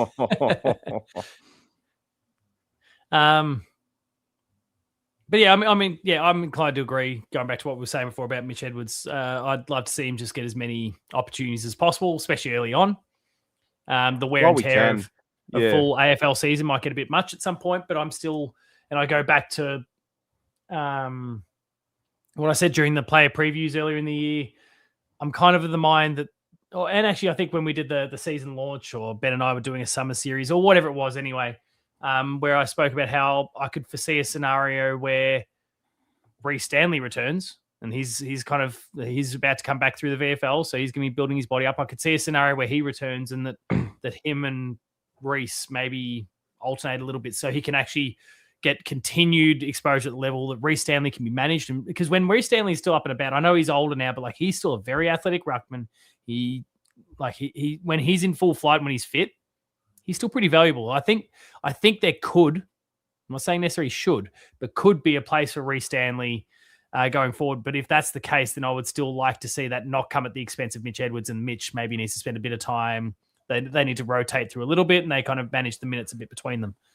And the fifth man on the bench unlocks that as a possibility. So 100%. I'm not wild necessarily about the idea, but I think it's something that we could definitely be explored at some point. Yeah. No, I mean, I think Reece Stanley is bound to come back in second half of the season as well. Do a Brad Ottens, but not as good. but we could do like what we did with when Toby Conway was fit. Have 1 week of Mitch Edwards, then another week of Toby Conway. Play with 2 rucks potentially. Now that we've got 5 men, we've got 5 players on the bench as well. That could be another option too, because I know he could float up forward, plays that extra third tool. Mitch Edwards as well. Yeah. That could be an option as well. It's a really good problem. It's a really good problem to have. But it is. But touch wood, Mitch Edwards' body holds up as well, and really excited to see his career blossom at Geelong as well. Yeah, and I'd love to see the club come away really vindicated in the end. Like all this talk about, okay, you need to go and chase a ruckman. Of course, we did make a serious crack at Rowan Marshall, but all this talk for years, go and get a ruckman, go and get a ruckman, go and get a ruckman. And across those years where we didn't go and get a ruckman, Reece Stanley came away as a premiership ruckman, and Mitch Edwards has come in as a draftee and developed nicely. And we all seem pretty united around the fact he has a body, his body holding up, allowing he has a pretty long future ahead of him. So, yeah. Sucked in all the commentators, but also including us. I think at different points we're like, we've got to do this. Like, why haven't we been able to pull this off? So yeah. No, that's why we don't get employed by the club, right? Yep. But yeah. Is there anyone else you really want to hone in on from the game? Oh, by the way, score check for everyone. Adelaide's up by 24 points. Yeah. I've got that in the background now as well. They're walking away with this game at the moment. Swans by 35. So Brisbane have brought it back in a little bit. Yeah, I really liked Jai Clark's performance. I thought he was really impressive today. Great second and third efforts. Going hard, chasing for the ball as well. Yeah, he got the 9 disposals, but it's just what he did with the ball as well. He was a lot more cleaner with it. I think he's just getting better and better. He's been a player that I've been critical of as well. I'm glad he's proven me wrong. He's a long-term project sort of player, and yeah, he's picking up his nice form where he picked from the finals last year. So hopefully it's just a continuation of an upwards trajectory for the young man as well. But yeah, really like Jai Clark's performance. Yeah, really happy with how he's shaping up so far. So hopefully that kind of continues. I'm just trying to have a bit of a skim through the Hoops Crew thing to see which way betting, because there's a bit of conversation around Adelaide killing footy tips here from Shadu and Spartacus. I'm just keen to see how many people in the Hoops Crew thing have gone and tipped. Which way did you go? Did you tip? I tipped the Pies. Yeah, you tipped the Pies. Yeah, I got cold feet on the Pies with about 10 minutes to go, and suddenly I'm feeling it. Yeah, and I did change my tip, so I can't find myself in the charts, and I didn't tank that badly last week, did I? Holy shit! Oh no, there I am, 51st place. Awesome. That'll go up. That'll go up thanks to Adelaide if this keeps up. Oh, and a few people tipped Brisbane too. Good. Suckers. You weren't one of them as well, were you? Where are you? No, you've tipped. Oh, there you go. I found you on the list. You tipped Sydney and Collingwood. Yeah. I'll tip Sydney, not with great confidence though, but yeah, they're just absolutely Brisbane blowing were a bit too Brisbane depleted. off the park at the moment. Now Thilthorpe's lining up for goal. Oh, there we go. Yeah. Is there before we bring Ethan in next? Is there anyone else you want to talk about? Any other aspects of the game you want to talk about at all? Oh well, I'll give you my 3-2-1s. Yes. For this one, if that's still a segment of the show. No, we need to. I need to do a better job of this. You did it last week, and I should have done it with everyone last week, and I should have done it when Ben was on, and I should have done it when Ben was also on. He must have kicked the goal there up to 30 points. We need to bring this back. It's a lackluster hosting job from me. But who you got for a 3-2-1? Yeah, so 3 votes. I'm going to give to Shannon Neal, especially in that third quarter where we needed a forward to step up. He was there. Absolutely deserves the flowers right there. 2 votes. I'll give to Jeremy Cameron. His work around the ground was just absolutely phenomenal. 11 score involvements as well. Really missed him last week. Ben and Jackie, give it to me in the chat. But go on. And 1 vote. This was quite hard because there was other. I'm gonna go with Max Holmes. I reckon. Yeah. Especially in that third quarter. His burst down the wing as well. Much more cleaner with the ball. And yeah, back to his best footy as well. You could argue about Tanner Bruin, Brian Myers, Shaw Manor, but yeah, I thought Max Holmes he was a standout for me as well. But that's my 3-2-1s.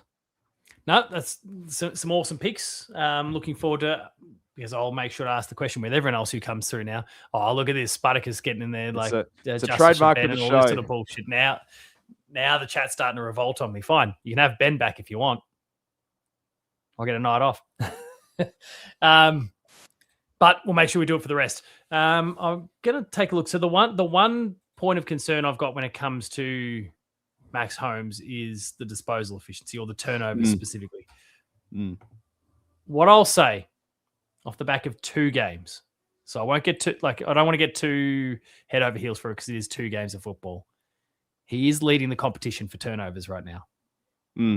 That's the one aspect of his game that still needs a bit of work. Now, but also part of this comes from the fact that he breaks the game open in so many ways too. But if you can just work on that little element, he's so fast.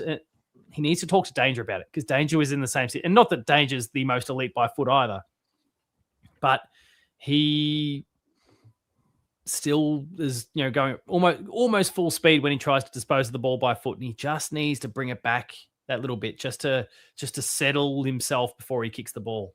100%. And it's an issue that some of the most elite runners have always had. Like, it's not exclusive to him. It's not exclusive to Danger either, but Danger's been in that position, and and they end up hacking the ball at times because they're almost going too fast. They just need to bring it in a little bit for those final 4 or 5 steps before they kick the ball. So for sure. It's still a very good game from him. I don't want him at kick-ins though. I don't like him at the kick-ins at all.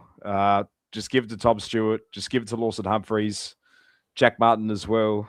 There was the couple of moments like, the game last week he kicked it on the full. I'm like, oh no, ban Maxi from kick-ins, please. I don't want to see him at kick-ins again. But yeah, we know he's a get ball, give ball sort of player as well, like what Bailey Smith is as well. But he'll get better week by week, and I'm sure he has those conversations to Paddy on the training track as well. I know Amy said he maxed it, went 78% disposal efficiency too, and it's I thought it was much better with the ball, much more clean. It was much improved to last week. It's just, and look, his numbers will be skewed because everyone's last week were pretty pretty dog shit. He leads the competition with 17. He had 10 last week, 7 of them this week. It's an aspect of his game that he needs to work on, but there's so many other positive things that he brings to the game. So yeah, I got no major concerns, but it's certainly an area for improvement. If he wants to take his game up another gear, that would be the one area to hone in on. I think is just that disposal efficiency, specifically by foot. Yeah, no, definitely. Bakiri, thank you for coming on as always, mate. It's been a pleasure. Looking forward to doing it all again, presumably next week. Yeah, thanks, Paul. Pleasure as always, mate. And hopefully we could get the job done against the Crows in a couple of weeks' time. Yeah, no, fingers crossed. All right, mate. Thanks again for coming on board, and I'll chat to you soon. See you, mate. See you, mate. All right, let's pivot over to Ethan next. Bring him in. There we go. Hey, I can't hear you all of a sudden, so that's not optimal.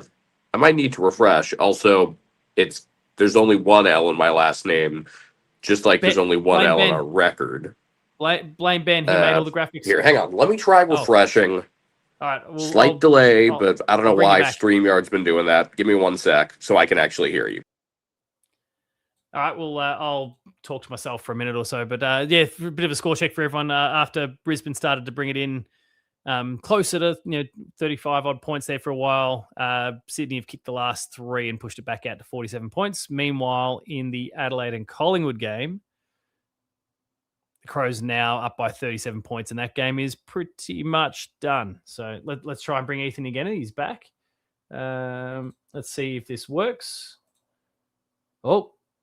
Yes, sir. Again. There we are. Can you hear me? Yes. Awesome. There we go. We got you back. How's things, mate? I am exhausted, honestly. It's been like one of my longest work days and weekends of the year, but that's 2 years in a row that weekend has coincided with a round 1 win over Freo, so I'll take it.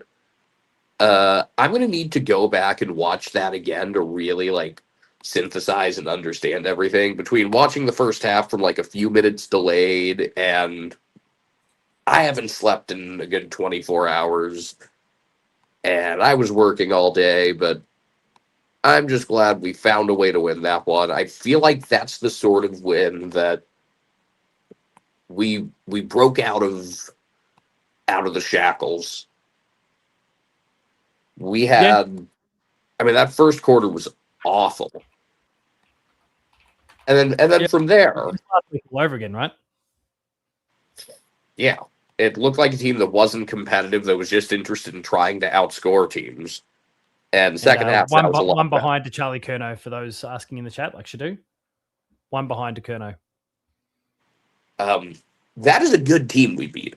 I know there's going to be any Freo loss, a lot of criticism along there. I'm going to have to again look at this closer to figure out some of the bigger structural things, but they are good. Said with multiple people throughout that Hayden Young is their best player. I said that for a while. Sarong is very good, and his ability to power through tackles. We need to stick tackles better, but Sarong is tough to wrap up. Absolutely. Yeah, great. But Hayden Young, his ability to stretch the field, before he signed on to stay at Freo, I really wanted, but not just because he has the hair to fit with us. He's a really good. It's true. He does have the hair for us. He's really good. That's one thing. The way we play, it's not necessarily an issue that we don't have it, but I don't know if we really have that type of guy who stretches the midfield with long, accurate kicks like him or like a Finn Callahan. Yeah. Bailey Smith does some of those things, but he definitely plays his own sort of game. And the accuracy thing, he can cover the distance, but the precision that go with his kicks is probably not there. Well, sorry, not probably. We spoke about it, I think, during some of the preseason streams that he was going at about 50% or something by foot last year. So it's an aspect of his game that needs a bit of work. So you're right. I don't think we have someone who's like that at the moment. Tanner Bruin could be it, though. Yeah, and I do think Tanner's great by foot. And he proved once or twice that he could cover some serious distance too. And I do think credit to Bailey. There's been, 2 weeks in a row, there's been a lot of intent behind everything he's done with the ball. He's not just aimlessly eating it. Yeah. No, I'd agree with that too. Yeah, he's kind of lowered the eyes a bit more, and sometimes it's worked, sometimes it hasn't. But you're right, the intent is there. It's a bit more deliberate what he's going for.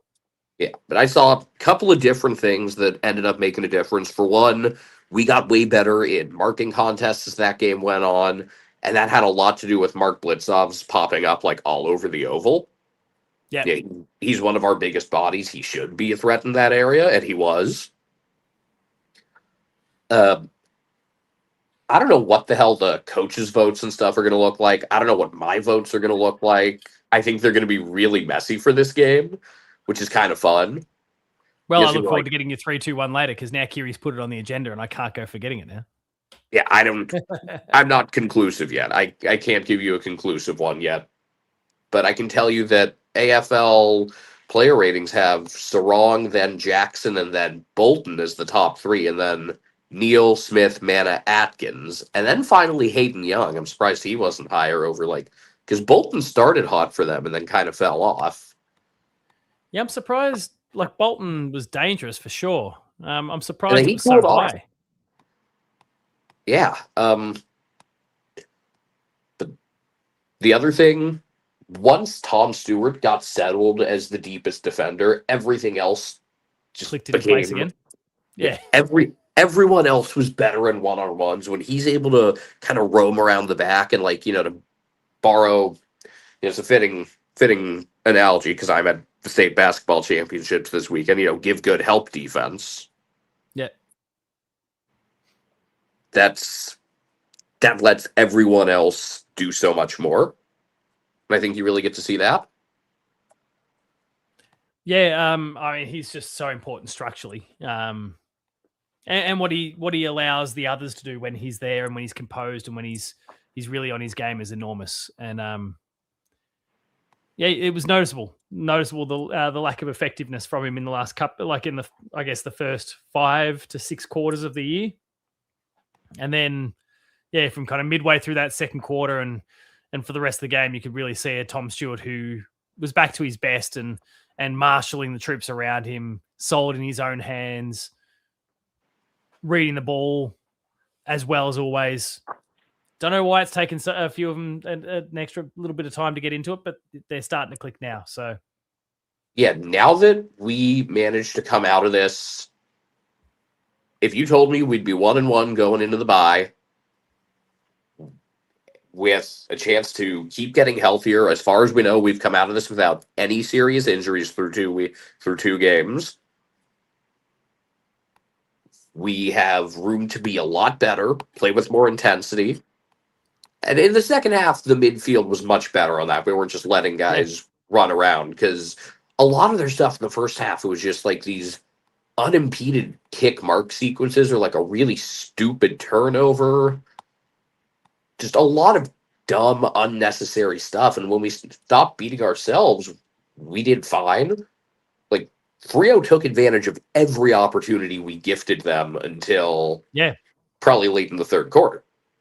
And even then, they were still pretty good. Yeah, I was talking about before, they had 46 inside 50s and had 30 scoring shots, let alone anything else that might have gone out on the full. So when they got the ball inside 50, they were operating at a high disposal efficiency and they were converting those inside 50s into shots. But couple other things that really transformed this game.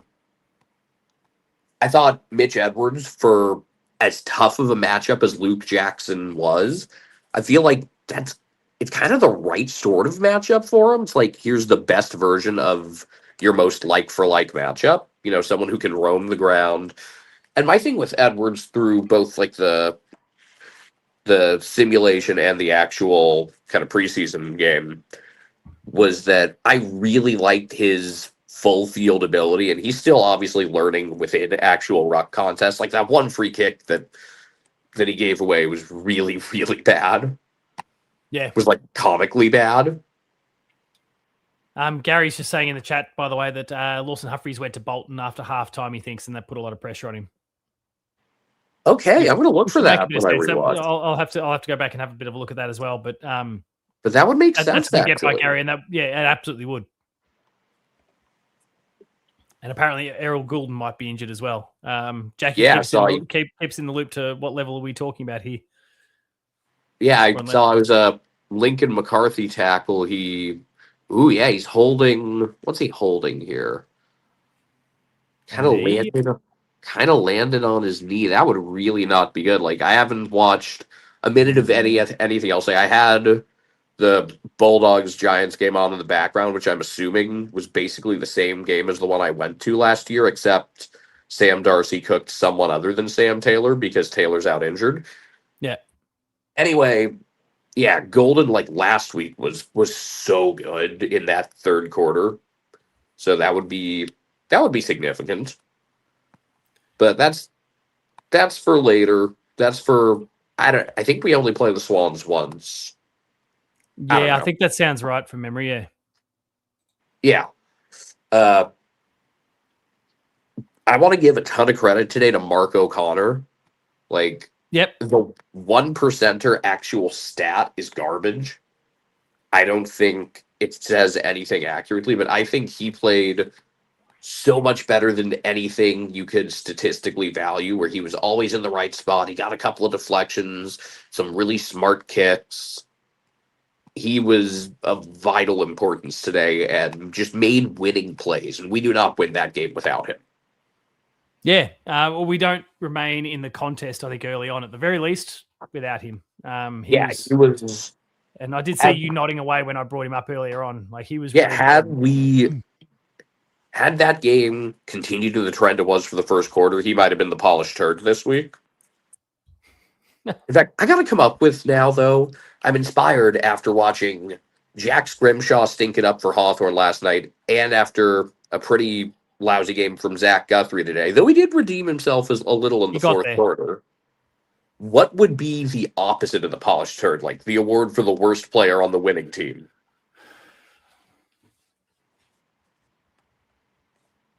Yeah, I don't know. I got to come up with something. I'll keep working on this, but I thought these first couple weeks were not good for Zach Guthrie, and I think we'll see a better version of him after this bye, because we've seen him as a pretty high floor player. I'm looking to try and see if the internet can provide me anything, but of course it just gives me a whole bunch of AI bullshit. Yeah. I was very critical. I'm just looking through some of our lower rated guys. Just going off, and the player ratings aren't a sure science, but I thought Jai Clark, once again, on a per touch basis, was actually pretty good, even if the ratings don't say it. Like, if he's just going to be that, like, give us just a small handful of high energy touches, we can get a lot out of him. And still not playing enormous minutes yet. He got 69% of game time this week, which is up about 15% from last week. Nice. You're right. Well, I feel like that's the way to get someone to play more of like a, if you want to play like in really high impact for short spurts. So maybe that's something that continues, but I'm definitely more optimistic about him than I was even a couple weeks ago. O'Sheen Mullen, I don't know. I mean, I guess I didn't mind his tagging effort. I thought he did a pretty good job on Brayshaw today. He did all right.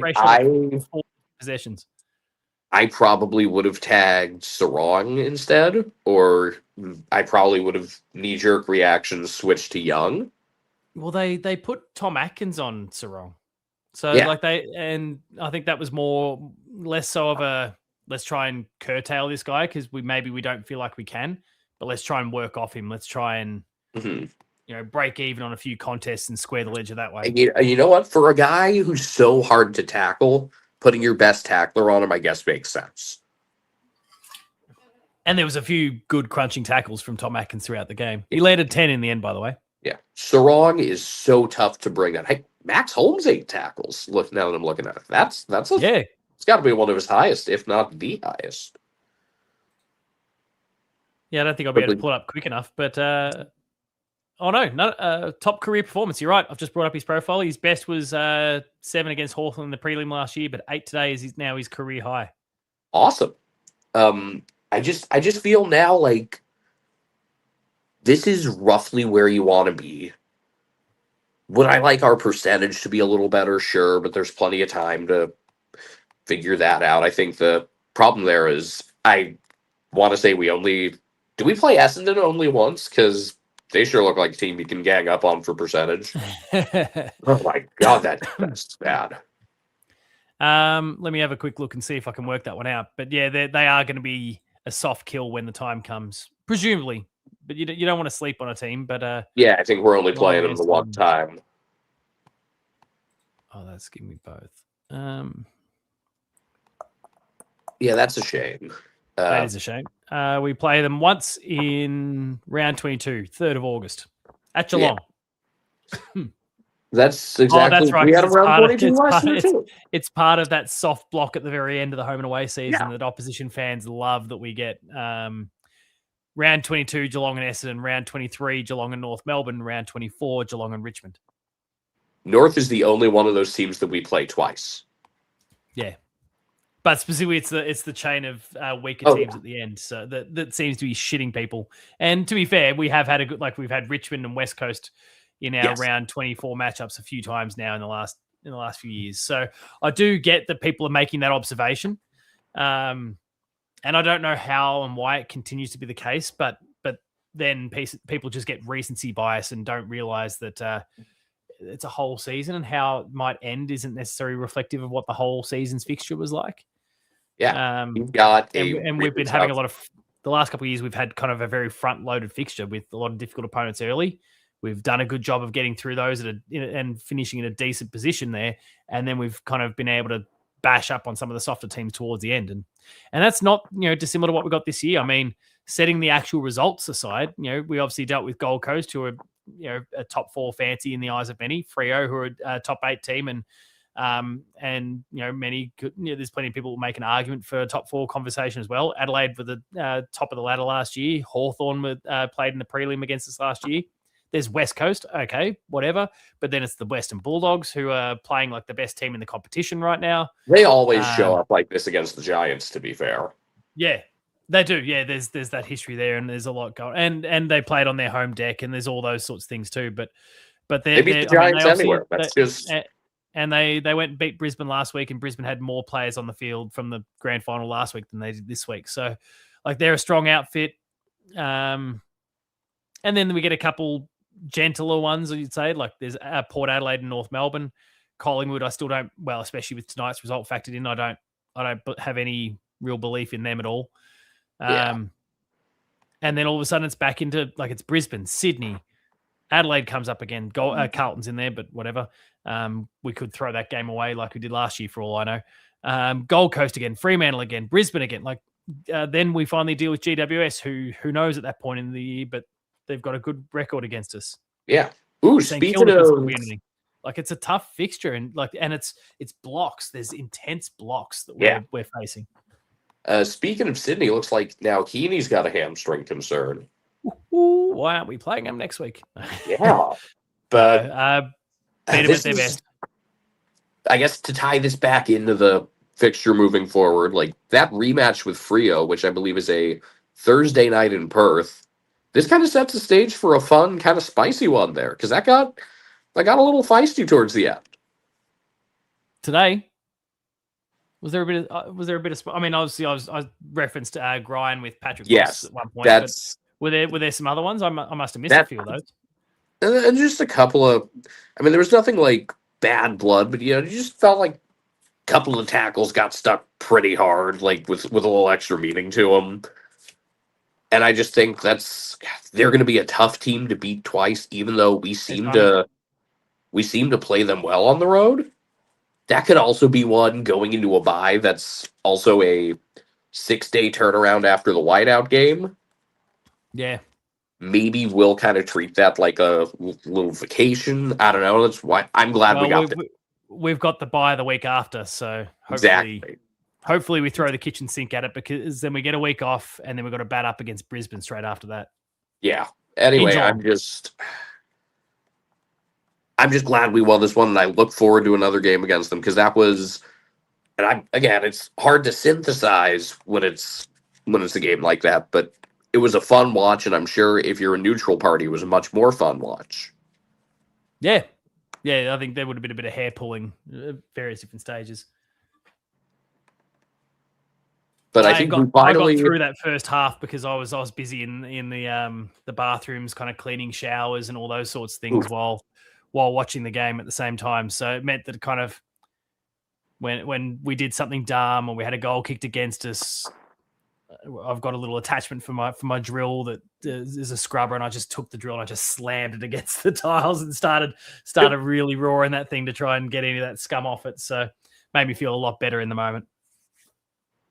But yeah, we showed that we need to play more of the. We showed that we can play with the physicality that we need to. Yeah, because we saw it in the second half. In the first half, it was just again the midfield. It was a lot of standing and watching. Yeah, great. But we really got into it. But yeah, I'm just glad to win one. We needed this.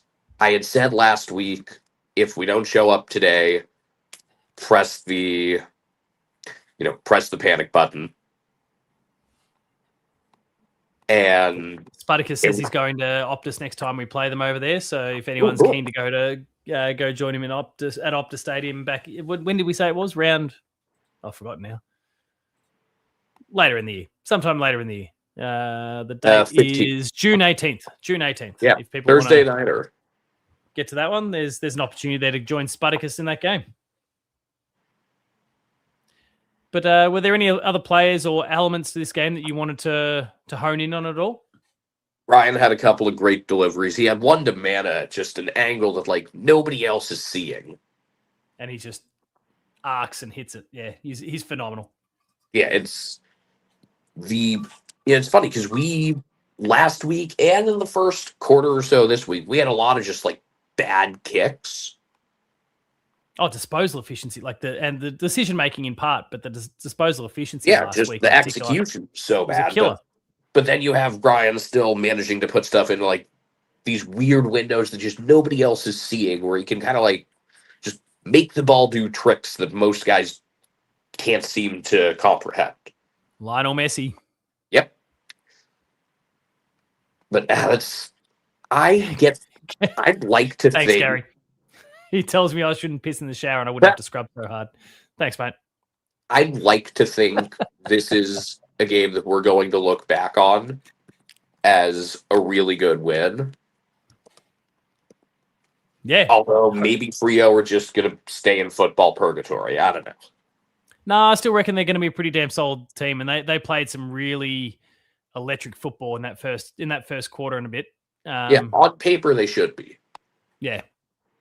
I don't think they're as deep as a team like Gold Coast. I don't know. I think it depends on like what do you get out of some of the more kind of like that next class of guys. Like I guess he didn't do a ton for them today, but I like Nathan O'Driscoll.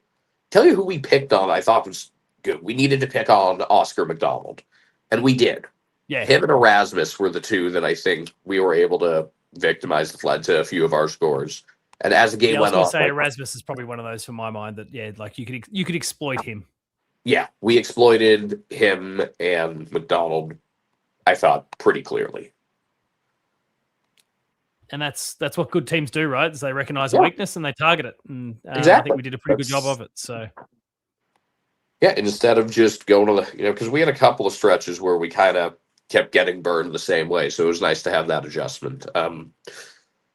I'm curious to see like what expected score and all the other metrics come out, and I just think once we have a few more weeks of reference to see what these guys might be, we'll get to evaluate this more because it's like what's the point of reference right now? We're just going off. We don't have enough data. We expect teams to be. Let's see, Frio. They host the D's, then they host Richmond, so we don't get much off that. Then they're at Adelaide on Good Friday. Okay, they hosted them for that last year. That's cool. And then Collingwood for Gather Round, and then Derby against the Eagles. Man, their early schedule is largely really soft. It's pretty good, yeah. yeah, I guess post-bye it gets... Okay, they do have a trip to the GABA, but it's a lot tougher post-bye. Yeah, I get the feeling, just looking at their early schedule, this is a team that should be sitting pretty nicely on the ladder for a while. So hopefully we can... Hopefully they handle business against the teams they need to handle. Yeah, and then who knows? Maybe they get brought back to the pack later on. But I think you're right based on that fixture for them early on. So, and Nomad Hunters just popped in, says when Warple, Bowes, Stengel are all available, Brad Close is out. At this point, I think that is the case. I hope Brad redeems himself because on a per touch basis, I love what he does. But I mean, he showed a little bit later in the game, but I don't know if I wrote him down in the notes even once today. Yeah, I think he's still out of touch and needs to work his way into it. Yeah, I don't think I wrote down a single thing about him. Well, Ethan, I might... Oh, go on. Sorry, go. But I'll take it. Also, Sean Manna was good today. I think that's pretty clear. I don't know if he's getting his due. He should be getting recognized. And good job, Jack Martin, who I would have dropped after last week. He actually did pretty well today. Yeah, he did some really good things. The Sean Manna one, like he had a really, really important block within the game. And then I felt like he was just solid the rest of the time. Like he was definitely not a weakness. There was no moments where I'm like, oh God, Sean, what was that? He had a really important block within that second quarter for us. I don't know if he had the game though that everyone's saying is, which was like this. Well, a lot of the sentiment, Ben was really driving it before, as in Ben Reeve. I feel like he had a good but not great game. He had a great 15 minutes. Yeah, if we're going by player ratings, he's our third best, but I'm going to need to look at that when I'm more awake and coherent. Yeah. Some sleep. Yeah. Kind of wish I had remembered to stock my bags with beers in case we won, but probably glad I did because I'm wiped out already. I'll enjoy those during a rewatch in a couple days, but I'll leave you with this. Sam DeConing, 5 one-on-ones, 0 losses. That's what we like to hear. That's the Sam DeConing of 2022. That's what we need. And not a head was dropped by him at any point, but I guess if you don't lose any contest, you're not going to. Yeah. So I won't pick on the body language conversation. Well, Ethan, before I let the Valors in, because I'm pretty sure I saw Bianca basically doing a TikTok dance in the background there for a moment, for a little. Then I saw the laugh too. Let's grab your 3, 2, 1s. I don't have a real opinion. The first blush one, the still subject to change 3, 2, 1s. I guess. God, it's hard to. Just going off numbers, I don't really. I need some like splash screen logo here. That's just I guess Neil 3, Brian and Mana maybe 2 and 1. Yeah, okay. Yeah, something like that. I could definitely see Mana being in the votes. So I'm just not quite as sold as some on, further up the charts. But yeah, and Mark O'Connor knocking on the door there. I think. He deserves so much credit today, like I said. Yeah, he did a great job. Well, Ethan, thank you as always for coming on. It's been a pleasure as always. Thank you. Thanks to everyone putting up with me trying to make sense out of it. Been a long one. Fun but long day. What time is it over there right now? It is 3:49. No thanks. But I don't have any commitments for 8 hours, so good. I'm going to enjoy this. Plenty of time to sleep. Yes. Well, Ethan, thank you for sacrificing a bit of sleep to come and join us. I mean, I'd still be up watching the other games anyway. Okay, fair enough. Collingwood's gotten it to 3 goals, and they're still good. All right. Still good, probably. How much time we got left? Keeping it spicy. 8 goals with... we're 12 minutes into the... So about halfway through the last quarter, so... Yeah, they are making it into a very Collingwoody game, which keeps it close. So yeah, an Adelaide win over a good team at the G would be a hurdle for them to clear, though. That would be one, and especially that team being Collingwood because they've kind of fallen short against Collingwood in close ones many times. Yeah, should we play? So our next game is what, a Friday night against Adelaide? I Can't remember what Is day it of the week Thursday it was. or a Friday? I know it's against Adelaide. It is Adelaide in 2 weeks from now. We won't have a post-game live next week, but Yeah, Crows host the Dogs this Friday. That'll be it that'll is. be You're great. right. You're right. It is a And Thursday then we get night. the Thursday. Okay, so we come off of a bye, and they're coming off having already played Friday the week before. That's good. So hopefully that gives us a. We'll come in nice and fresh. Found a bit of form. The AFL website is now reporting on Errol Goulden and his shoulder. Oh, okay. Cut it to 12. Memory goal. I'm gonna go put this on. Oh, yeah. All right. I won't hold you up, but I'll expect the chat to keep me in the loop the whole time. But Ethan, like I said, thank you very much for coming on board. I'll get Ben to fix the graphic and get the spelling of your name correct. Surname Thank you. correct. Big win. All right, mate. Ben, if See you're ya. watching, you're a deadbeat. Yeah. Thanks, mate. I'll see you later. See you guys. All right. Let's get the Valors in next. You go for it. We've got. I'm You going do. to get the layout going too. There they are. How's things, team? Oh, never better. Never better. It's always good to talk after a win, right? Not a quarter time, it wasn't. I'll tell you what. Oh, the I've voice retired sounds a half bit the shocked team. there, Brendan. Oh, yeah, voice is gone. Oh, I'm cooked. I'm done. Yeah. Quarter time, I'd retired half the team. I turned over half the list. I was trying to look up who we were going to take with the number 1 pick. I was thanking God that we didn't trade our next 3 first rounders to Carlton. There's a lot of thoughts, but then somehow we turned it around. So I was very happy. So what did you make of the then following 3 quarters? It was good. No, the first half was terrible. No, first half was the First quarter in particular. Yeah, the first half. Maybe one and a bit. Maybe one and a bit Yeah. quarters, but one and a bit, and then and really that bit was just, I think they were trying to then finally play the right way, but it was just some polish, some execution and those sorts of things. Because last week, you just sit there and you think maybe Gold Coast are just that good.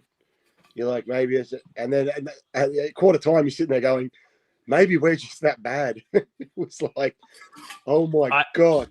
I actually think it was a bit of both in the end last week. Like I mean, obviously people have heard me kind of beating the drum for Gold Coast for a few years now, but I unfortunately don't have a great clip that I can play that the GWS social team have put together to go with any pumping up of the Gold Coast. But I've been a bit of a believer in them for a while. So I think they are that good, but I also think, to your point, we were that bad last week that it's kind of hard to get a real read on exactly what sort of golf there is or isn't between either team. Yeah. Jackie's keeping us in the loop there. Crows by 18. Fogarty just got a goal. Yeah, we can see it. Good. Let's. I hope they both lose. So Draw? no, I just want them to both lose. How I do don't know how we make that happen, but I hope they both lose. Forfeits. Yeah. Forfeit. Lightning strikes and the game gets ruled off. Ruled out. Done. It's cancelled. Unless the AFL has a low key Duckworth Lewis system that says, well, okay, Adelaide, you're in front, you get the points. Tell us, what did you think of the game? Don't make me talk. My voice is gone. It was terrible for the first quarter. Going into quarter time, I'm like, oh, we're going to get smashed by 100 points. But then, would you say Chris Scott gave them a spray? He absolutely gave them a spray. We haven't seen that. Apparently, it was legendary. That's all the talk is that you don't really see a lot. So obviously, you're at the ground, so you probably didn't have a great line of sight on it potentially, but you can see a really, I'm calling it robust. Now, a lot of people will say robust and they mean, oh, geez, he's blasting him. There was a really robust conversation between him and some of the assistant coaches.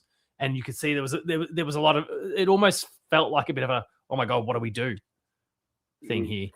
But then and then you do see a moment where he's talking to a few of the players and it looked like it was kind of somewhere in the middle. Like there was urgency, but not losing his mind. But then the post-game interviews from both Max Holmes and Shannon Neal seemed to indicate that it was a pretty pretty fiery spray at some point through there. So Max Holmes was talking about the fact that they're like a lot of them are going to be watching, going to get shown a lot of their own clips back at them coming this week. Shannon Neal used the phrase "disgraceful" that was brought up in the quarter time huddle. So it's I wish I could learn more about it. I hope that we can learn more about it. I'm sure we will. I heard Buckley copped it too. He was looking down the barrel of Bucks at one point. Obviously, I just don't know that. And we've probably spent a bit of time glazing some of the key defenders tonight, but between Sam De Koning, Jack Henry, and Connor O'Sullivan, I think they did a phenomenal job. Bucks, considering he leads the defense, I don't think his unit was doing a particularly bad job. The delivery in that first quarter, when leading up to when he arguably potentially got a spray, it's the same conversation we've had a few times in some of the early season discussions here. It's been the midfield and the fact that they let the opposition waltz it in too easily, and I think that's where a lot of the work needs to be done. So, and I think that proved to be the case in that first quarter as well. So I feel for if Bucks did cop it, I feel for him a little bit, because really he needs to be looking. Who is our midfield coach these days? Is it James Kelly? Might be James Kelly, yeah. I think Spartacus says Buckley to retire as defensive coach and return to the commentator next year. I think he'll be taking on the gig at Tassie at the end of the year. But I don't know that the defenders were too much of a problem. Yeah. No, it was. I don't know what the stats were as well. It looked like Bailey Smith, even he was getting a lot of disposals, but he doesn't look like he's got the acceleration at the moment. So his calf. Has he got a calf injury? Because I mean, there was talk about it in the first place leading into the round 0 game that he was carrying a calf. But then off the back of the State of Origin game. Yeah, but then the last quarter it looked like he was all right. But the first 3 quarters, he was finding a lot of the ball, but just he had no acceleration at all. And especially like when his opponent would have the ball and would break away out of the center, he had no chance of chasing. He didn't even really try. It was like, oh, okay, he looks like he's struggling. Like I was actually shocked when they brought up on the stats on the scoreboard and he had something like 25, 26 at the time. I was like, whoa. But he I felt like he, a bit like some of the others, was just kind of riding the wave of the whole game. And when everything really started to click, he went with the team. But he wasn't really the instigator. He wasn't the initiator of it. He was kind of going through the motions until all of a sudden seemingly most of the players on the list got a gigantic foot up the arse from the coach. Yeah. Yeah. Just trying to track his disposal efficiency too, because that's been a somewhat regular point of conversation when it comes to him. I can't find him in the list at the moment, where is he?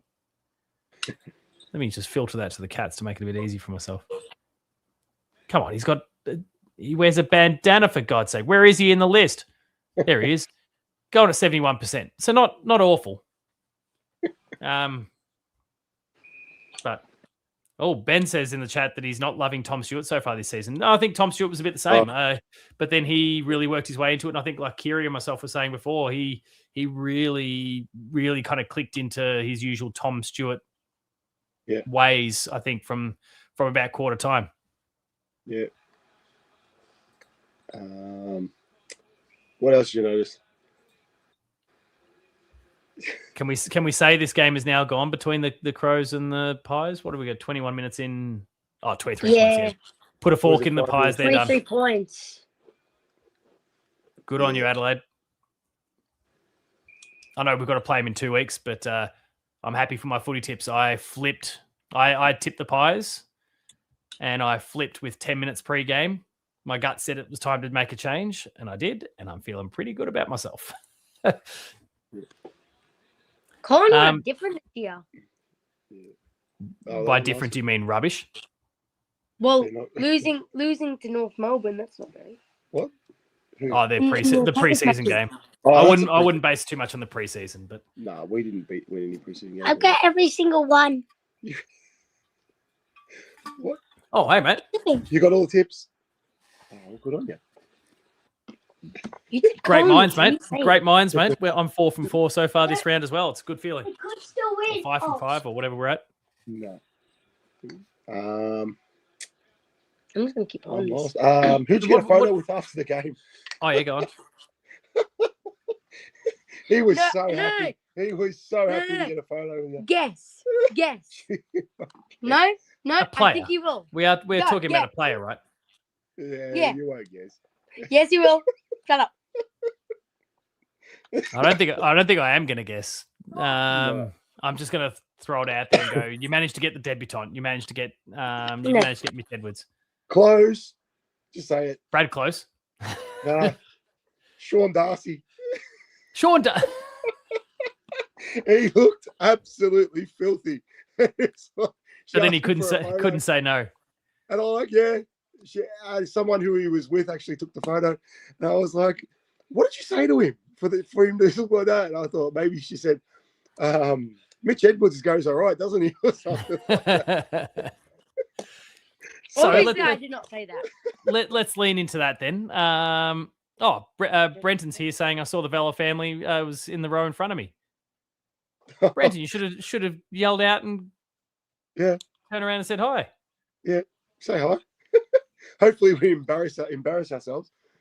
Don't even worry about it. It's passion. That's all it is. So let's hone in on the Mitch Edwards part of it then. What'd you make of that debut? He did well in the ruck. Just I think he can work on Luke Jackson. Kind of bet him in the upfield and the ground ball type of things. But that makes sense because he also does play forward. And he's a very mobile ruckman. He's one. I think when he's up and about, and if he doesn't face injuries, there's no reason in my mind why he's not going to be the All Australian ruckman. I think. Yeah, he's got a really big kick. Oh yeah. His kick surprised me. He's got a massive thumping kick. Yeah, there was one. There was a big roost at one point from goals. He launched it a mile into the 50 at one point. I was really impressed by that. Yeah, I was like, whoa.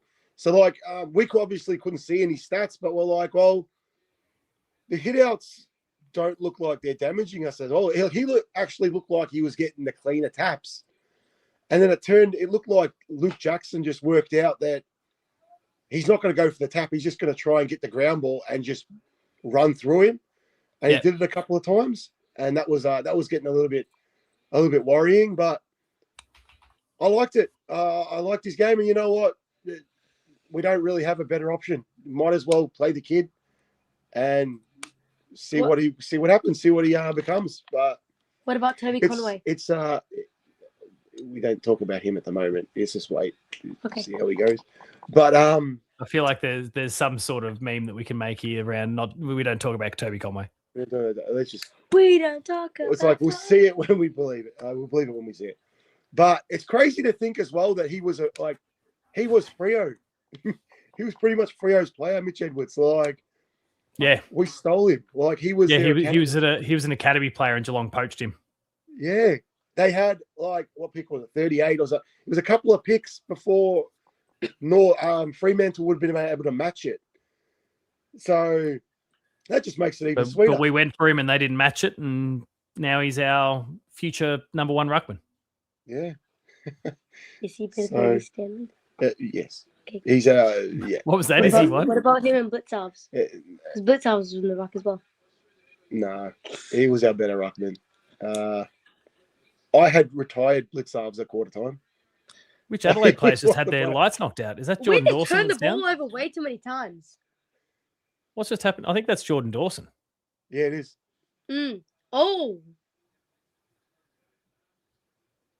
he's knocked himself. Oh yeah. He's knocked himself out. Oh, the whiplash. The whiplash. Yeah, he went over.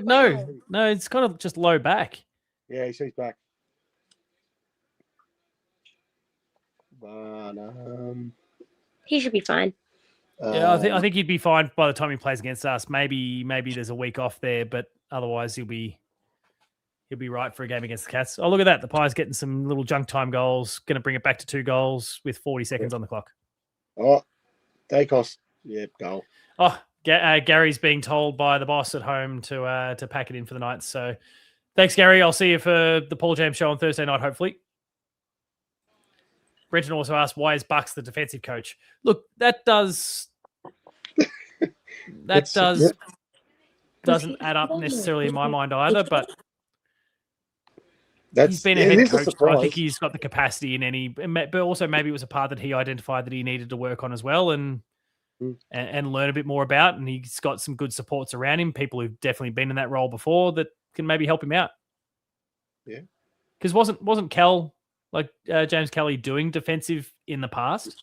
He was, yeah. So I just switched them around. So because then obviously the mids was Stephen King before he left. That's it. Yeah. So I wonder if maybe Bucks, that's you can maybe bring these qualities to it, and we've also got someone still here on the list who's experienced and been in that role in the past. So there's Stephen King. Is it? That's it. Yeah. It is too.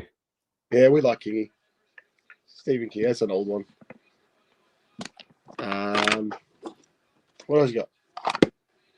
Tanner 10 Bruin. seconds left. Tanner Bruin. Shot on. Talk Tanner Bruin. Yeah. He was pretty good again today. Yeah. I feel like, especially he's been our last week, best he for the was season the so far. shining light for us. He was the positive that we got out of that game, and he backed it up this game too. Oh damn! How Man, many what's disposals? what's this about me being 26? afraid? 27? Oh, sorry, I've just caught up. I've just caught up hang on on, chat. I want to watch this. Yeah, shot on goal after the siren. From Neil Bullen. Oh, has he nailed it? No, Nah. just pushed it across the face.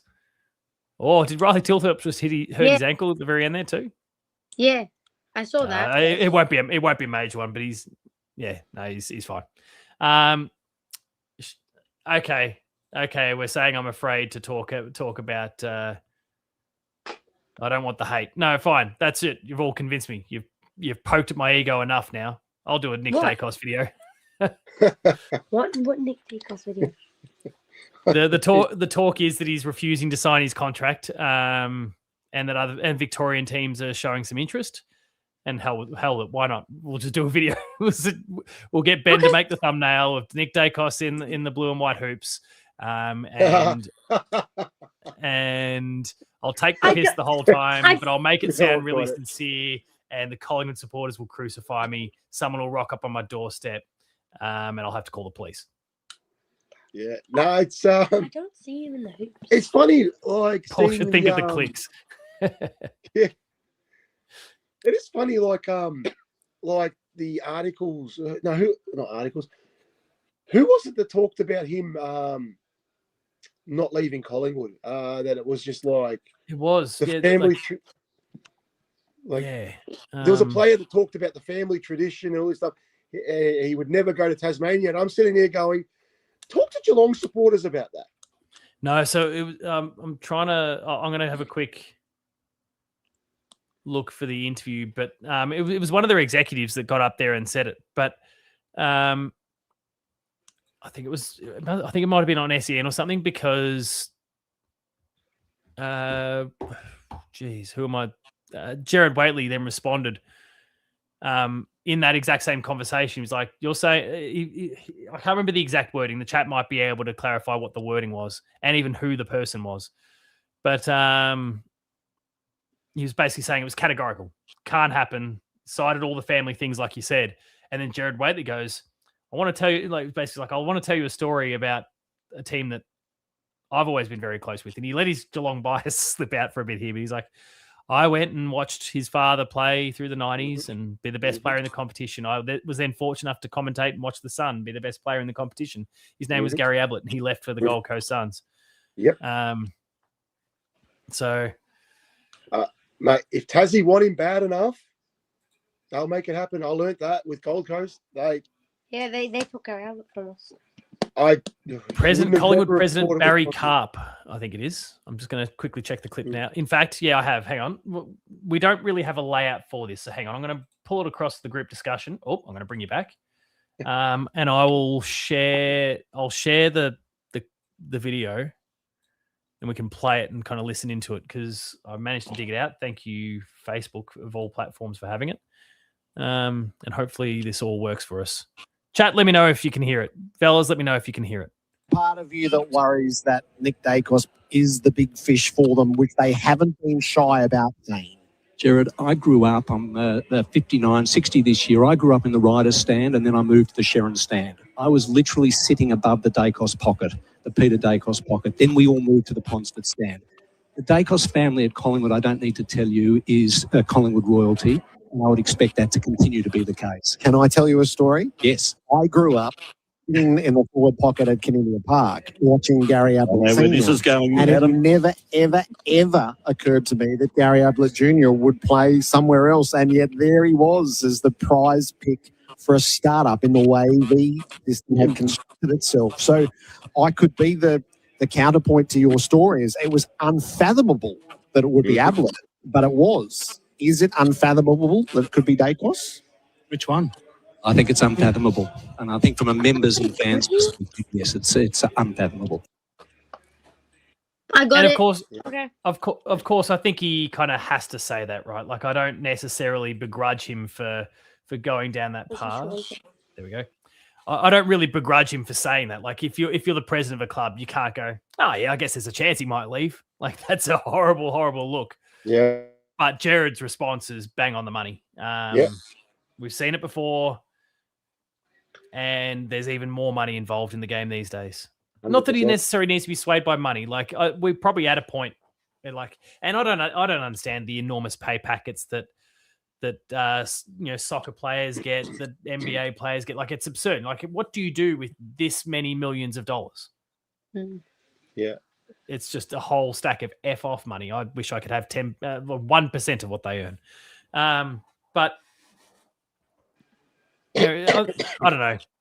Tasmania's just so far away and it's so cold. Like, surely that's a little less appealing to a prestige player than going up to the Gold Coast where it's sunny and warm and there's plenty to do. Sorry, Tasmanians, if there's any here getting upset. So yeah, look, I don't think it's a foregone conclusion at all. I don't think it's unfathomable, but I do feel like it's a harder sell for Tasmania than I think it was for the Gold Coast in some ways. I know it's a footballing state as opposed to up north, but I think it's a harder sell just because the location, the conditions, the lifestyle's not as extravagant. And we'll say when it comes to the Geelong thing, and I'll start my pitch for my video now. We'll just say he's good friends with Bailey Smith. He is, and that nearly got the job. That nearly got the job done with Charlie Curnow too. Charlie wanted us; he just couldn't get us. Yeah. Yeah. Anyway, imagine Nick Dacos at Geelong. See, look, you're giving me all the reasons in the world for the video now. I'm sorry, like Shadu and Spartacus and everyone. I should have just done this straight away. Hey, my justification is we didn't have time in our schedule. Hey, Dacos and Dangerfield worked well in the state game. So, they did. They look pretty good. Bailey Smith too. He was what about Zach Butters? Just get in his ear. Can we fit Dacos and Butters? Categorically no. That said, I haven't forgotten the commentary that came out last year that Geelong has a gigantic war chest that can help them chase down two players. I don't know if you remember that commentary from last year. So if we've got a fat stack of cash, I don't think it's enough to bring in Butters and like two players of the Butters and Dacos level. But what do you got, Bianca? What's going on? She wants to say something. We don't have as much money as freaking St Kilda. Well, no, because we're good and we've had to pay our players what they're worth, whereas they've had a bunch of turds that they delisted, sacked, or whatever. So they got players they had from cash teams to who spend. didn't even play finals. Yeah. Liam Ryan. Oh, here we From the go. potting? Brendan, I don't want you to look at the chat for a second. What? Don't. The question is, would Brendan trade George Stevens for Nick Dacos? Nope. No. From Flash. No. Not worth it. George is better. There we go. George is better. Man, Nick Dacos is so overrated. Man. What are you saying? He doesn't hold a candle to George Stevens. No, The George Stevens. No, All right. In the midfield, George versus Nick Dacos. Let's have a no look. George Let's would see. cook. Let's see. George would cook him. All right. Okay, I don't believe. Okay, maybe in George, the strength battle. but Throw a come on. ball in between him and mate. Oh, George okay. has got it. Yes, because the muscle, Yeah, bloody hell. Nah. but the running. It's huge. Okay. There's levels to this shit. All right. I'll show you my sword, but there's levels to this stuff. All right. George is at the S tier. Nick Dacos is a solid B.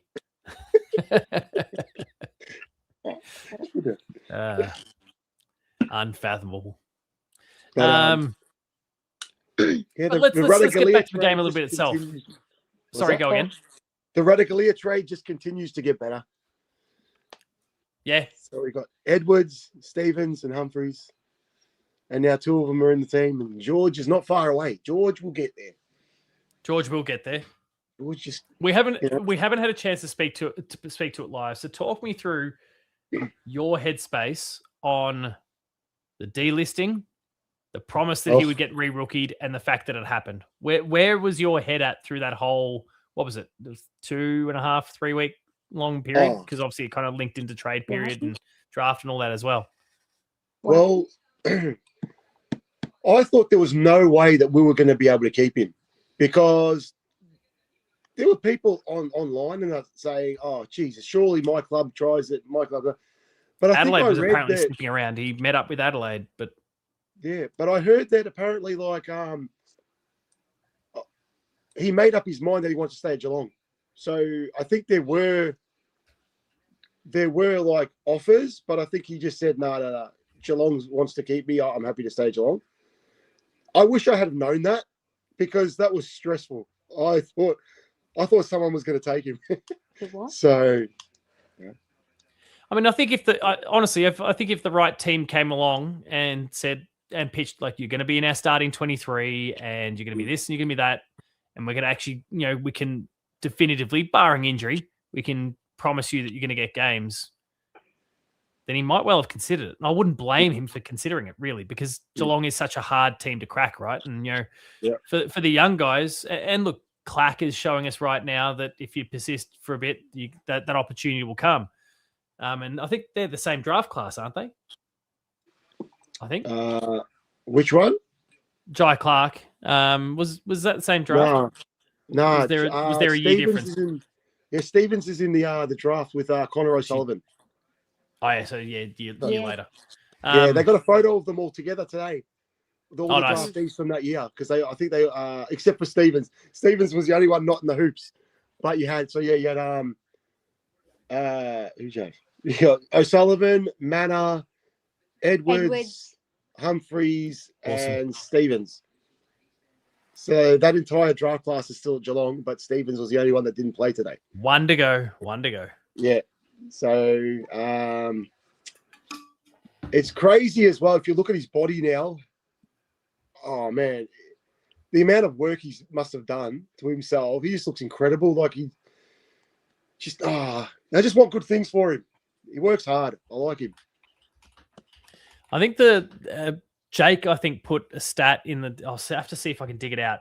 He put a stat up in the Discord, and I when I saw that, like I was caught a little bit off guard by it. But I'm going to see if I can dig it out. It was about George Stevens' disposal. Here we go. George Stevens will need to work on is his kicking efficiency, 44.9% in the VFL last year. Oh, that's not good. That's more.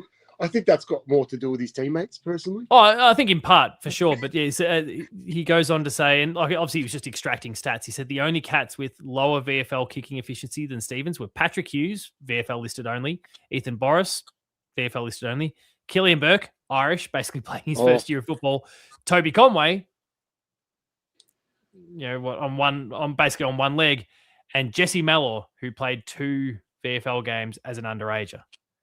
So like it's not good reading, but I don't think it's super representative of the bloke either.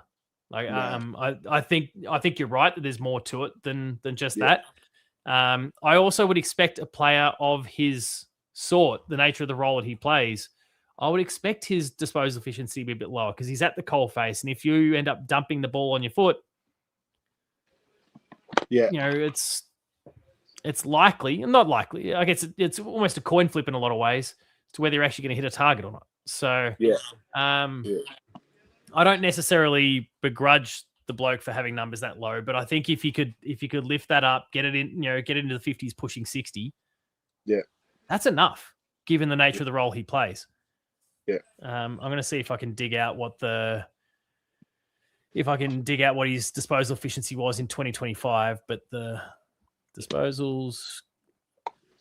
So actually here we go. So from his AFL level games last year, and admittedly he played like one and a bit really because he got subbed. So he was going at 68.8%. There you go. And he got Brownlow vote. And he got a Brownlow vote. He did. On debut. Yeah. So 3 inside 50s, 78.6 disposal efficiency. And so there's something to what you're saying, Brennan, which is, in part also it's what you've got to work with and who you're working with and the targets and the way they position themselves and that sort of thing. That was from 14 disposals, 8 kicks, 6 handballs across the 2 or 1 and a bit games that he played. 11 of those 14 disposals, 11 were effective. So like it's pretty good. It's just a tiny little sample size, so we'll see what happens in that regard. Was there anyone else from today though that we wanted to discuss at all? Anyone else? How many disposals did Patrick Dangerfield get there? Ask. 4 to Patrick disposals. Dangerfield. He was tracking at one point to be statless until he clunked that one really late in the second quarter. He was tracking to be statless at halftime, which would have been the first time since his second AFL game. Yeah. The only reason he got that is he took a great mark and then handballed to and dished it off to Jeremy Cameron. Yeah.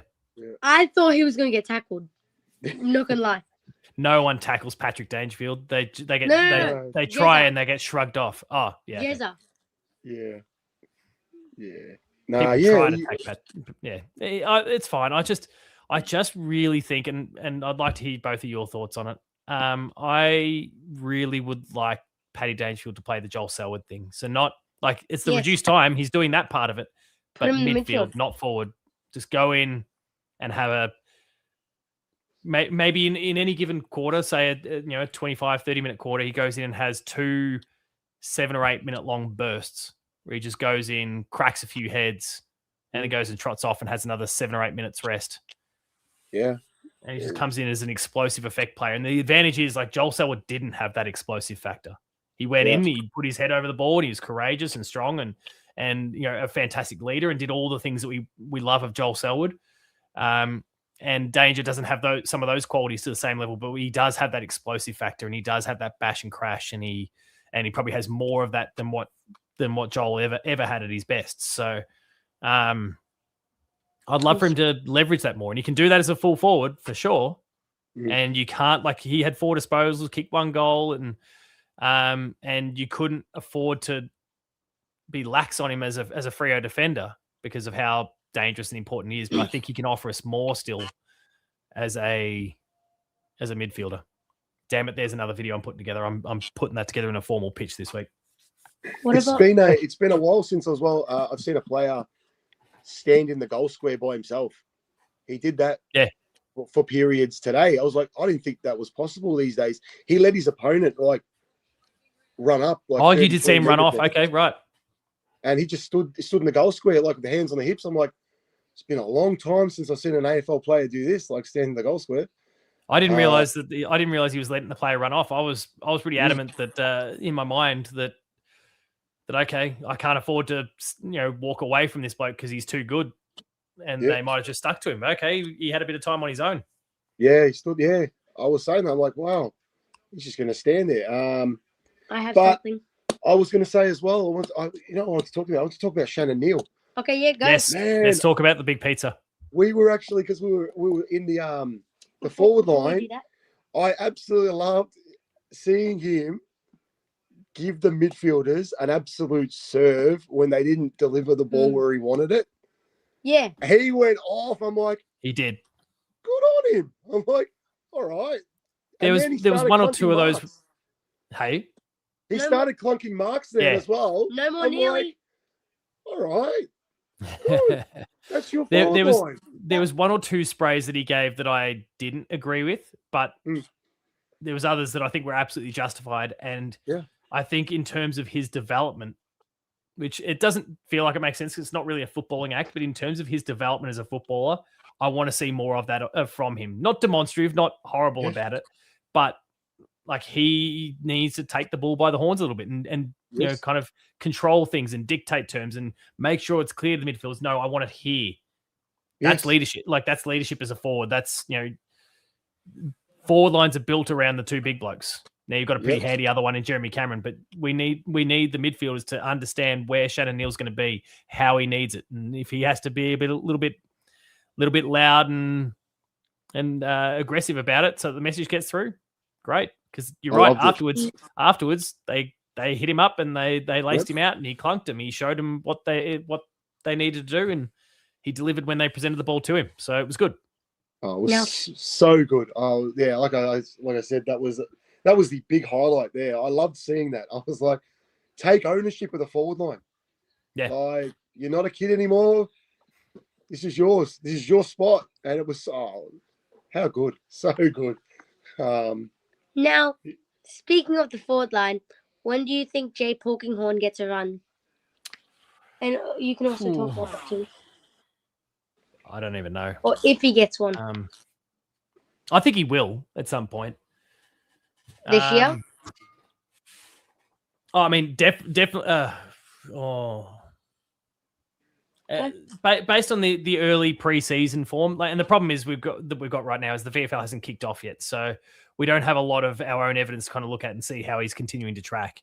But based on his preseason form, I would like to think that there's an opportunity there for him. I just don't know. I mean, Gary's not here anymore, but Brad Close is the one for me right now that needs, I think, just to go back a level and just regain some form, and that should, you know, in theory, create a spot for him.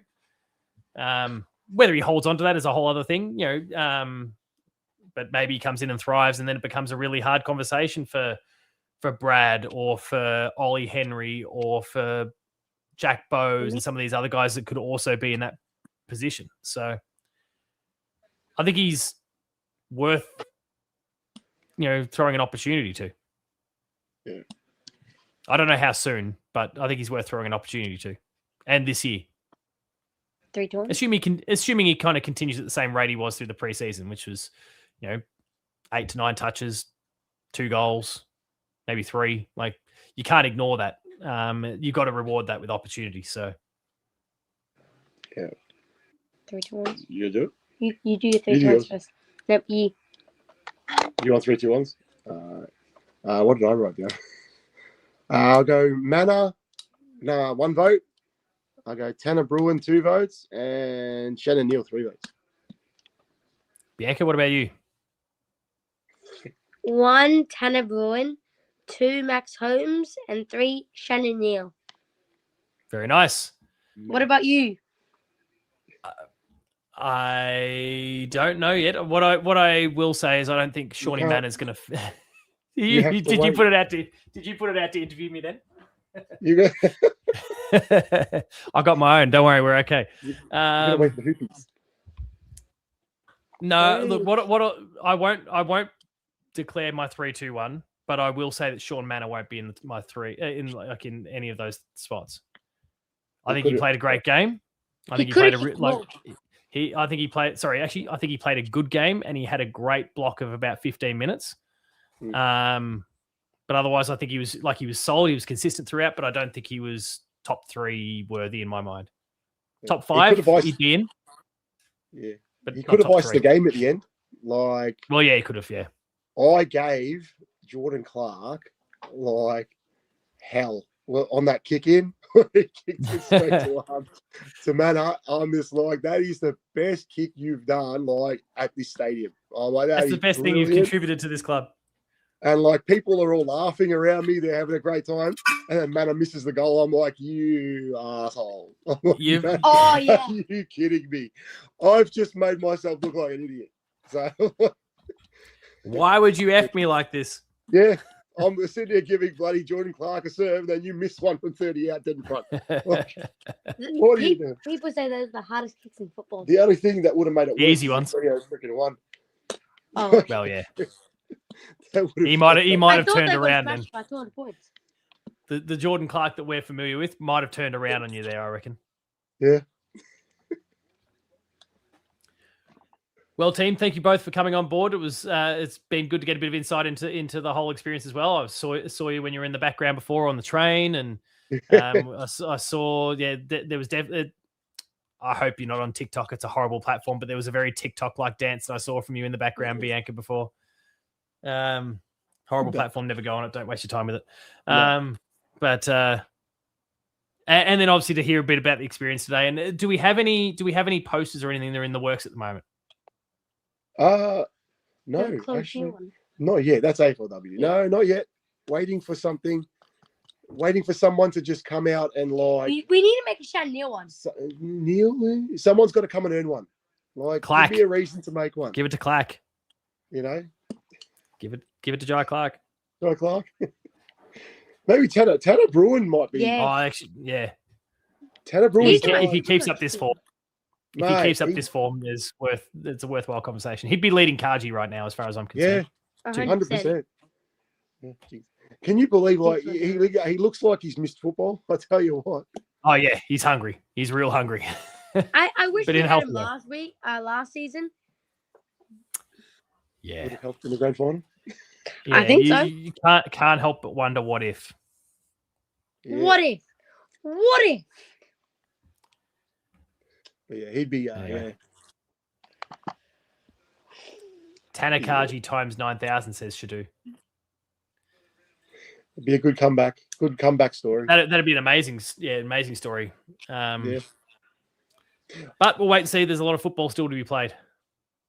What about the freaking talk about read the script when Tanner Bruin kicked the goal and the crowd absolutely got up Wild. And then it was and touched. then we're all celebrating and then all of a sudden it's like, wait, what's going on? They did that all the time. Seriously, I'm like, the oh. umpire on the was pl- terrible. on the plus side, he got umpire what? was terrible. Well, no. To be fair, he was right. Like Yeah, it I was know it was touched. right. That's the worst part. And My they do brother-in-law review said- every single one of them. It's just it's my just that I brother- guess someone had signaled it, which was kind of part of it as well. But Tanner got one back only a few minutes later, touching one going the other way. Yeah, that's it. No, but And my he brother-in-law's was the like- same deal. He was the one that threw up the hand and said, "No, it was touched," and that was touched. No, it's funny. My brother-in-law's like, it's all right. It's all right. You still got to experience it, though. It doesn't go in the stat book, but you still got to just experience the goal. You got to enjoy the moment. Exactly. He'll get his chance soon enough. The way he's Yeah. playing his football at the moment, he will get another opportunity nice and soon, I think. And we Yeah. could just all get excited for Mitch Edwards. I've spoken about it once tonight. Mitch Edwards got robbed of a goal by Ollie Dempsey. Yes. Yeah, when he There was spoiled one. it. I think it was in the third. Mate, The he third would've that Mitch thumped that. Edwards got himself into a great spot, got himself to the front of the contest, and Ollie Dempsey went sailing over the top. Yeah. And Send Ollie Dempsey to the fence. deservedly has a license. Absolutely deservedly has a license. But our mate got screwed by Ollie Dempsey Yep. tonight. Yep. I'm not going to suffer this hungry bullshit from Ollie Dempsey. Cut him. Send him to Tasmania. No, I'm kidding. That's it. Send him to the back line. That's it. He wants to defend like that. Anyway. Any other thoughts at all? I can see Horatio in the background. He's been very patient for a while, so I should probably look to bring him No, I in. think that's it, I think. Well, thank you, team. Enjoy the week off. And to the twos, says Shadu. yep, to the twos, and we'll be back in a fortnight. Yeah, we'll do it again in the fortnight. What do you Thanks, team. We'll chat soon. What do you say? Go. Say it. Go, Cats! Nice. Go, See you guys.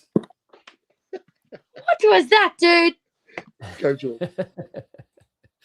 All right.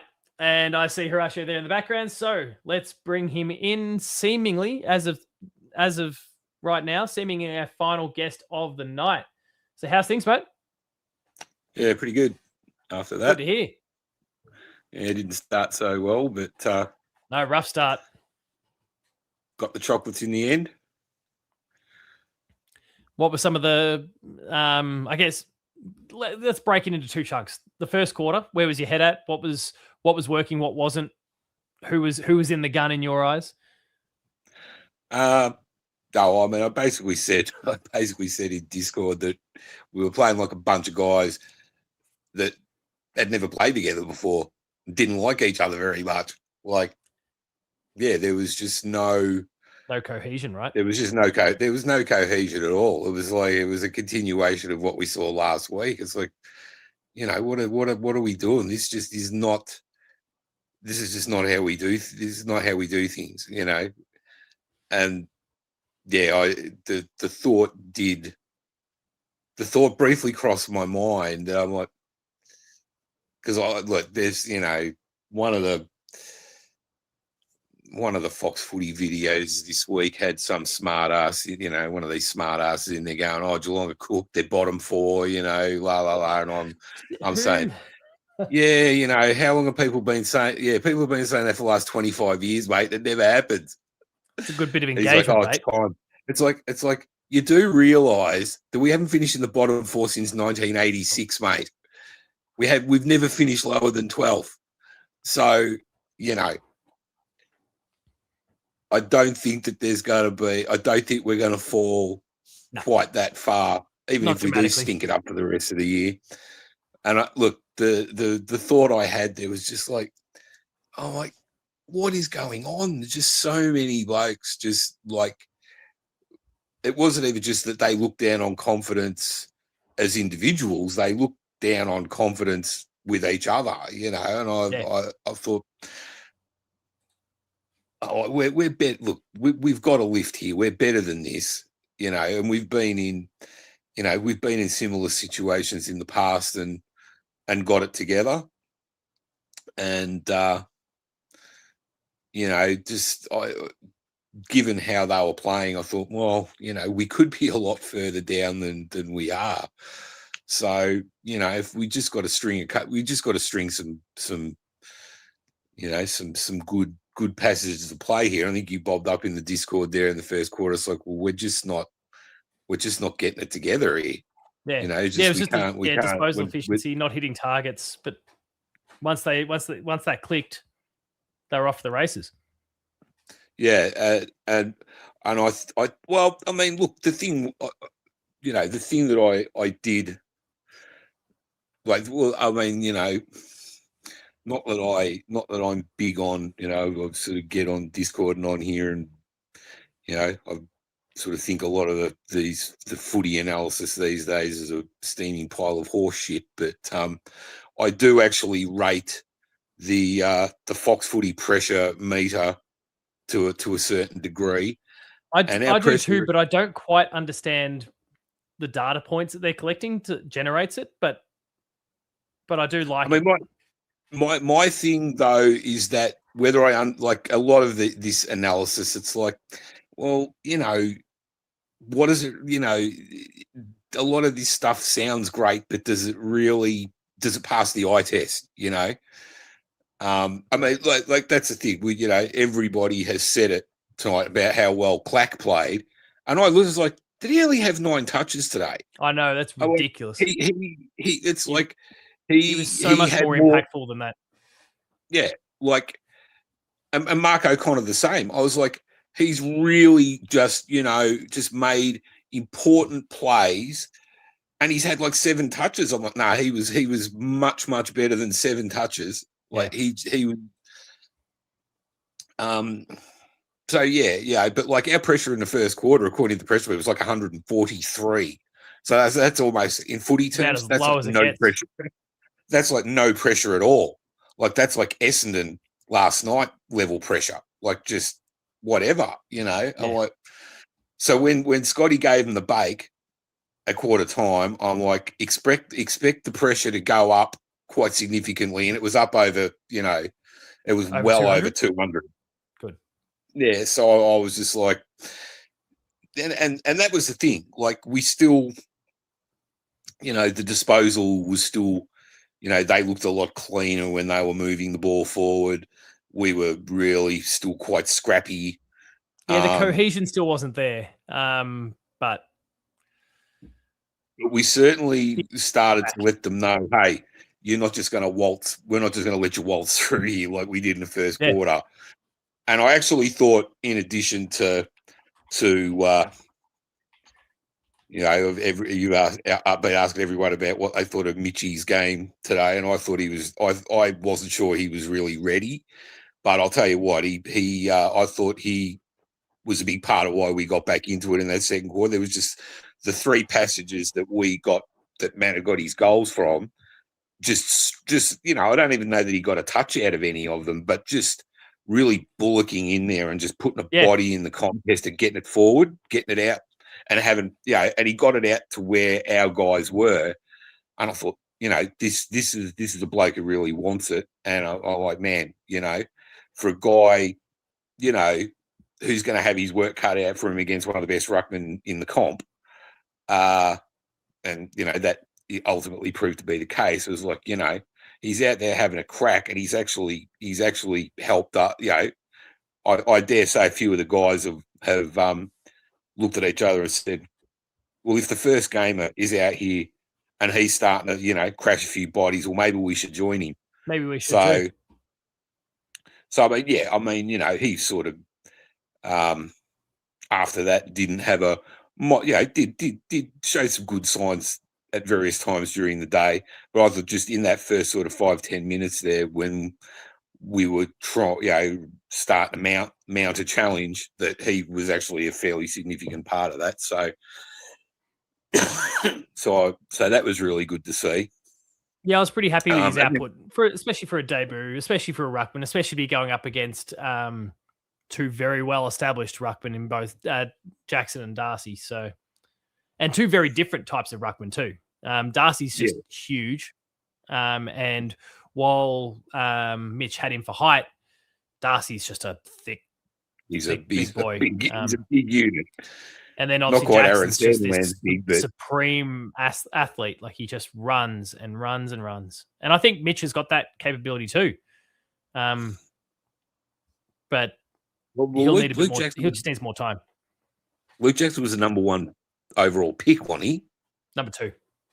He was. I think he was right behind. Was that the Jason Horne-Francis year? Yeah. Well, he's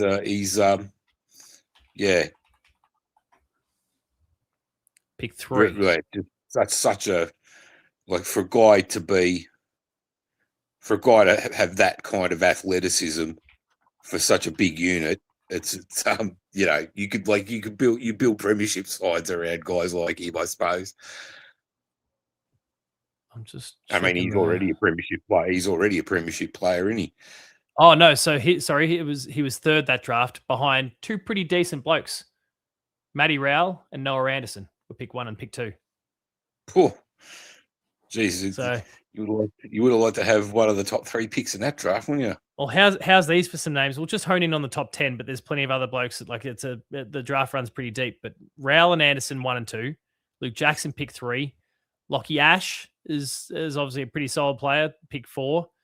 Dylan Stevens hasn't done much or anything really. Fisher McCasey hasn't done much. Hayden Young pick 7, Caleb Sarong pick 8. Liam Henry is a pretty decent player, but still needs a bit of work. Pick 9. Tom Green, GWS, pick 10. And then skimming a bit further through it, you've got Sam Flanders 11, Cozzy Pickett. Cozzy Pickett 12, Will Day 13. I hate this prick, but Cody Waitman pick 15. Mitch Georgiades 18. Sam DeConing 19. Who else have we got as I scroll a bit further down? Who's a gun in here? Charlie Comben could still be decent for North once the rest of North improves. Trent Rivers is in there for Melbourne. Chad Warner, pick 39. Geez, some talent in that draft. This could be one of these super drafts, and we just haven't seen it really bear fruit yet. Jake Riccardi's in there, pick 51.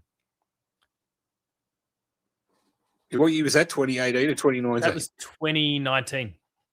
Yeah, that's one of the stronger drafts I can think of.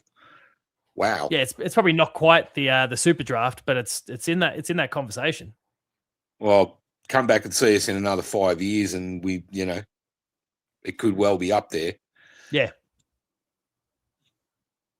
Yeah, that top 10. There's a lot of winners in there.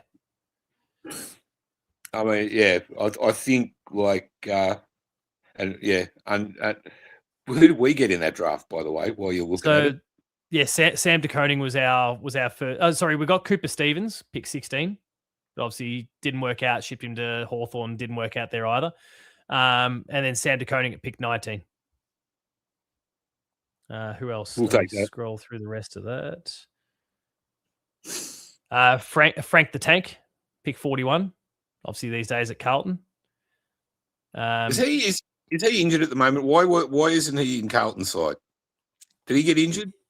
Maybe he did, because I'm pretty sure he played last week. He played.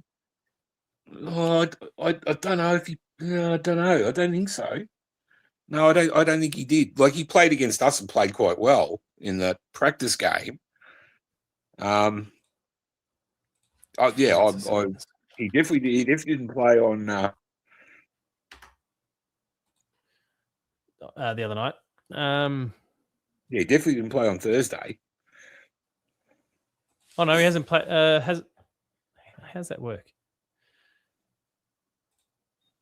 No, he hasn't played at all this year. Must have played pre-season. Yeah, he played against us, kicked a couple of goals. Yeah, I don't know. Yeah, he hasn't gotten a gig for the seniors so far this year. Some of those. We also picked up Cam Tahini with pick 50, who didn't work out for us either. And that's it. Well, we got to, and he definitely worked his way into the game today, which was good to see. Yeah. Like, I thought in the end he was up there, sort of pushing in towards our best players. Just checking to see what else just continuing on with that draft though. Brad Close, we got through the preseason, through the rookie draft. Oh, well, he's a mug now, isn't he? Well, yeah, he's dead to us at the moment, but obviously worked out all right for him, premiership player. Oscar Brownless, we picked up. Lockie Henderson, we re-rookied. We also elevated off the rookie list and onto the senior list. We elevated Zach Guthrie and Sam Simpson. Well, I think all of those guys played in the 2020 grand final, didn't they? Yeah, Sam Simpson did, because he got knocked into next week. Yeah. Lockie Henderson played and had a bit of a stinker in the second half, didn't he? Yeah. I've kind of forgotten about the game. It's not a real grand final. We put a star next to it. We don't talk about it. Yeah. Just nuke that whole season, nuke the whole year. Never happened. Oh. But yeah, so we kind of honed in on the first quarter. But then as we kind of get out of the doldrums of the negative stuff, the rest of the game, I guess who'd you really take a liking to? Well, I think we definitely saw how important Max is to us. Even ball use aside, if he's not breaking the lines, we just can't move the pill. We just need his run. And once he's breaking the lines, I think that just brings a lot of the other guys into it and just really opens things up for everybody else. Look, I think the universal, I think it's pretty much the universal opinion is that Scratch was our best today. And I think, again, in the first quarter, it's it's like, he's not due. He did take one good mark there, but he's he's not getting in front, and he's not like Pierce sort of floated in there, but there was one there, and it was like, oh, he's got, he's bloody got caught out the back of the pack, and I'm like, and I said, no, he got blocked. He got blocked off the ball because he turned around the ump and he's like, what's going on? And I think the next time there was that one where Baz had it and just he was sort of going back expecting the longer kick, sort of dropped back and then Baz kicked it right to him. And that might have been the one where he's like, what the hell are you doing? And I think at that point he's just like, look, I've just got to start crashing a few packs here and just starting. I'm getting the ball's not coming in well enough. I'm not having a repeat of last week where, I'm just struggling to work my way into the game. I'm just going to do whatever I can do to get into it. And he did. Yeah, I think we were talking before about just some of the noise he made and like how demanding he was of some of the midfielders up the ground. I loved that. Like that was, some really good leadership from him as he's continued to develop in the role. I think there was some really good signs there. And obviously he was very efficient ball in hand in front of the sticks, which is good because he'd been a bit wobbly through the preseason and even last week, shaking some of the cobwebs off there. There was some really good stuff from him. Yeah. So, and I think, if he's playing like that, it gives us the opportunity to, push Jez a bit further up the ground to, take that. Yeah, he can get more mobile. Two or three big marks further up the ground. And, and of course he's going to get down there and kick his goals as well. So, but it's good. It's good to see. Good to see the young fella starting to really impose himself and, say, hey, Jez is not going to be here forever. When he's gone, this is going to be my forward line. Yeah, no, I think, the leadership was good. And he then went and backed it up. So very, very happy with how he's coming along. Was there anyone else in particular that you wanted to hone in on? I don't know. I've lost track of who I've spoken to about who now, but obviously Tanner Bruin's been a pretty constant point of conversation so far. I can't remember if we've spoken about him yet. What were some of your thoughts on how he's tracking so far? He was our best 4-quarter performer today without a doubt. Yeah. He was the one. Yeah, he was excellent in the first quarter. Probably the only guy that didn't lower his colours. And then he sort of probably didn't have quite the same. He didn't stand out quite as much as he has in the previous 5 quarters, like for the rest of the game. But I mean, he was consistently good all day. He didn't have to carry the team this time.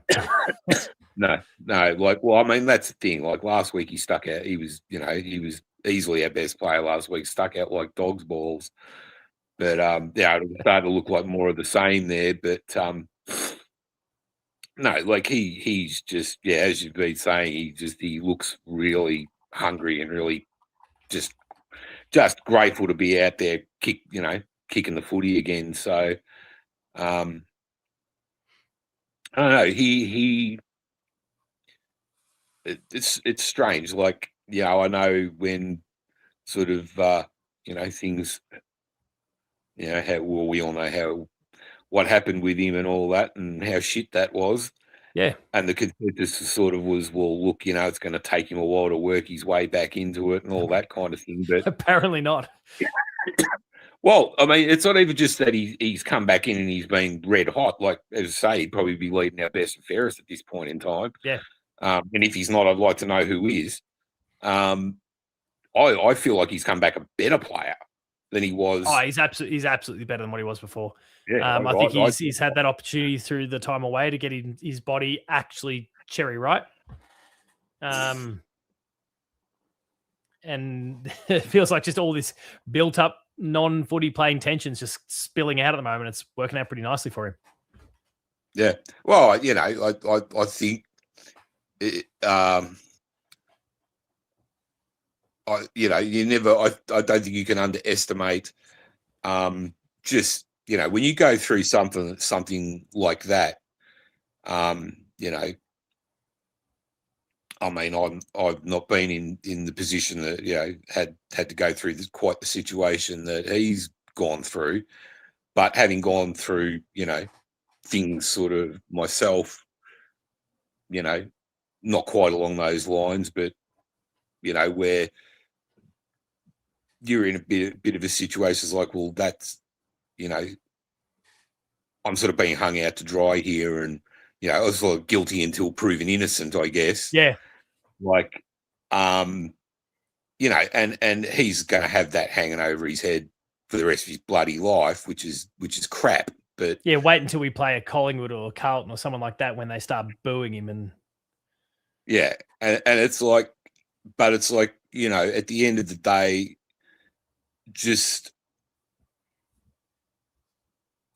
when you go through something like that, and then you get through, you get through it, and you can get back out there and do something that you love to do.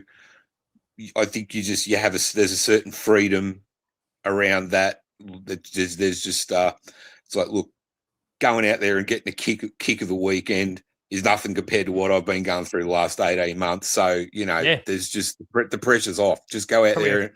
I'm just out here, and I'm grateful to be back and loving being a part of the footy club and getting a kick. So yeah, he might well have been sitting there, feeling like he's innocent, but going, I may never get a chance to do the thing that I love again, despite the fact that I am innocent, or I believe I'm innocent, and yet this thing that I love's been taken away. Like, yeah, there's just, as you said, nothing kind of compares to it. So you can just get out there and play with a bit of freedom. Well, it's a bit like when I don't know how much of a cricket fan you are, but they used to talk about Keith Miller, the great Aussie all-rounder from back in the 40s and 50s, and he used to talk about the way he used to go about his, he sort of had a bit of a carefree, cavalier approach to his cricket. And someone asked him one day, what's, don't you sort of feel, don't you ever sort of feel the pressure or anything like that? And he's like, look, mate, I was a fighter pilot in World War II. Playing a game of cricket's not pressure. Having a Messerschmitt up your ass trying to blow you out the sky, that's pressure. That's pressure. Yeah. Yeah. It's perspective, right? Like having perspective. Yeah. So I just think you have, when you've been through something like that, and and you don't know what's going to happen, when it sort of, works itself out in the end, and you're back at the club and all that. I just, let's say, it just gives you that new lease on life, I guess. And it's, and look, it's great to see, obviously, for the young fella, but great for the club, great for us to watch. We were talking about Clack just before. I'll just cite a little thing that old Commander Shepherd here decided he wanted to post about Jai kicking his first goal. This is the first goal he's kicked in a winning performance from the Cats. So congratulations to Jai. You are no longer a curse. And speaking of trouble, Scotty's just popped in as well to throw you in it, just saying here's trouble. Not sure if he's referring to himself for his first comment here, or the fact that you're on screen. So it could be one or the other. Maybe both. A bit of both. Scotty, you're always welcome to jump in, mate. Like the link, I believe, is still pinned in the YouTube comments section at the moment. So feel free to jump in, and we'll give you some airtime. You talk about how Ben would have wrapped this up 5 hours ago. Yeah, Ben's a shit host. That's why we cut him. But yeah, I think everybody's, I think everybody's sort of covered off on everybody, on all the guys today. I mean, my thing is just,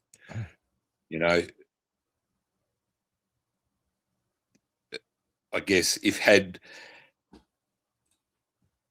don't know, I just had a lot of faith. I think I said last week after the Gold Coast game, it's like, we went, how often have we put into absolute 4-quarter stinkers in a row? We haven't, we do it so rarely. And a quarter time, I was just thinking, look, we just have to turn it around. And then, Scotty just like he knew it. Gave him the boot up, gave him the boot up the arse, and the players, and that's the thing. The players responded, and this is why we've been so good for so long. Is just it looked like I was concerned that it's like has something happened behind the scenes here, because these guys, they just look like they're really, really like I say, we know these guys have got the skills. We know they know how to play the game. So it's it's up here. It's all above the shoulders. Yeah, it's just like there's got to be a switch. We've got to have a switch here we can flick to kind of start to get a bit of spark going here, and but bit of a bake. There you go. And we got there in the end, which is good.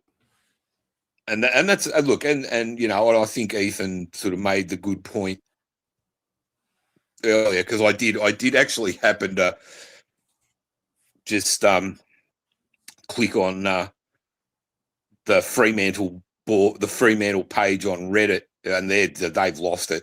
They have absolutely lost it. They're melting down worse than Carlton supporters, bloody Essendon supporters. Like, they fucking lost it. Like, and the funny thing about it is, well, I mean, look, when you get 6 goals up against the side and you look like you got them on toast, and then you don't win,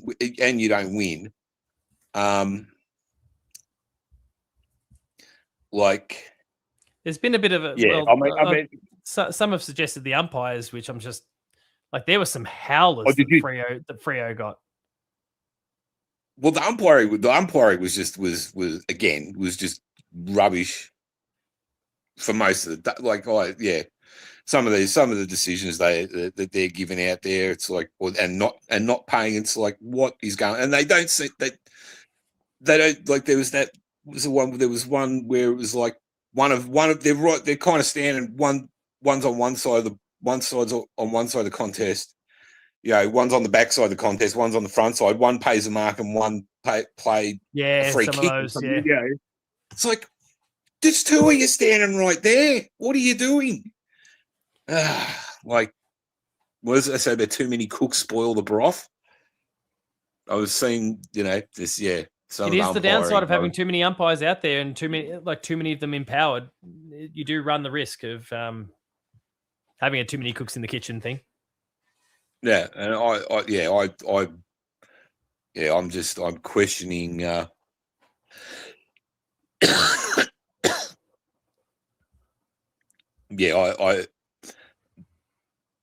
mean, the game's probably moving faster than it ever has these days. So, how many umpires have got? Is it 3 or 4 umpires? They've got 4 umpires out there these days, don't they? 4. Yeah. 3, surely 3's enough. You have one in the back line, one through the centre, and one in the forward line. Surely that's enough. Surely. Yeah, I think the 4 creates that situation where you have 2 sets of eyes, close enough proximity where they'll make a call, and most of the time they're going to be in sync. But then you get those scenarios where one says play on, the other doesn't, and all chaos breaks loose. Well, I think... There we go. Scotty is 100% on the money. I don't like pumping up Scotty too often. Scotty's 100%. I do like pumping up Scotty. He's good fun. Brad Close needs that spell in the Magoos, which has been a sentiment echoed by a few tonight, myself included. But give him a spell. Go find some form. Where the fuck are all these tiny little spiders coming from? I reckon I've got a little nest of something somewhere. They keep landing on my desk. I keep squashing them. Oh, well. Something will land on my head before the show's done. I don't know. I mean, they're ultimately pretty bloody small at the moment. They're little babies. I reckon there's probably a huntsman floating around though, to be honest. So we'll see. But yeah, he probably, like, I don't know. I was big on it last year, and I'm like, I just think that he is at his most effective, like playing. I don't want to see him any further out than 25, that 25 meters around that goal area.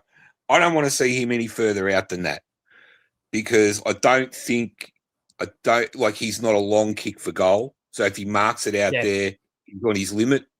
I don't think he's a great user of the ball. What he's good at is locking. When that ball comes in to the goals, in around the goal square, he's really good at getting that matchup. I haven't when we winning flags, when we won flag and all that. How good was he at isolating his opponent and outmarking him one-on-one in that sort of area, 15, 20 out from goal.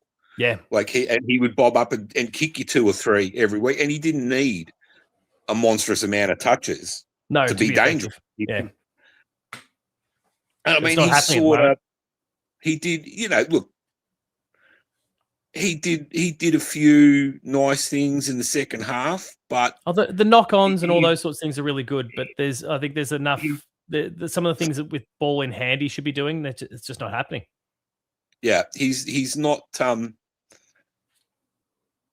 I say, I just think he finds it easier to work to get himself into the game the closer he is to goal. So, but I think we sort of, and I mean, my thing is, like with Manor and him in particular, I don't think, and we got Ollie Dempsey coming up and down the wing and stuff, but we've got sort of creative guys that can sort of make things happen up around so it's half forward. We don't need Brad Close coming out. And I mean, like with Jack Martin there as well, he's sort of doing a bit of that. No, he can do it close to goals. No, you're right. The thing is, I'm always big on having a guy in your forward line that is good. That's if you can get sort of a small to medium guy down there that's a good overhead mark, and I think he is, or just knows how to get in position to take marks, then that is a very underrated asset to have, because those sorts of blokes that are that was what like Jimmy Bartell was great at. Like we played Jimmy Bartell at centre half back one for most of one season, because he was just even played him at centre half forward because he was just such a good overhead mark. Yeah, it's one of his greatest qualities. He could outmark even big blokes. So if you've got a guy, who's on the shorter side who could do that, then then there's a place for that kind of player. But with all the analytics and stuff like that's around these days, I find it hard to believe that something that I see,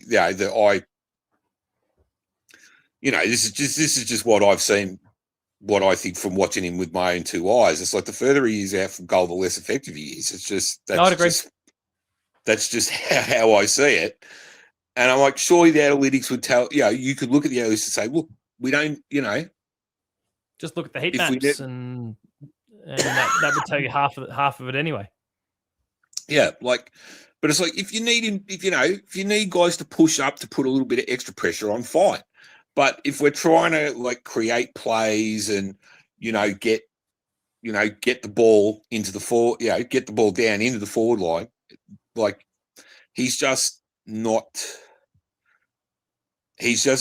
good enough by foot to be that sort of player, So, and I look, and I guess the problem that I've got,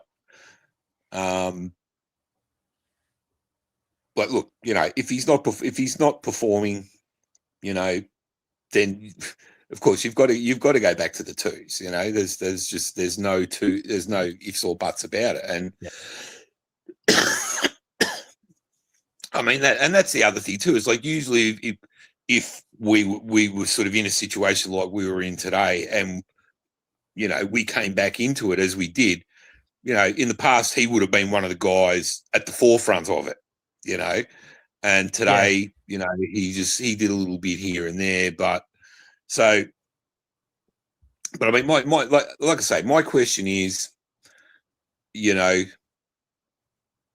it seems to me that since it like I feel like we've sort of expecting that, right, okay, we want you to be able to play, come further up the ground and all that.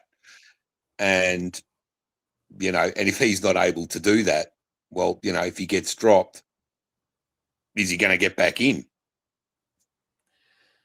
So, yeah.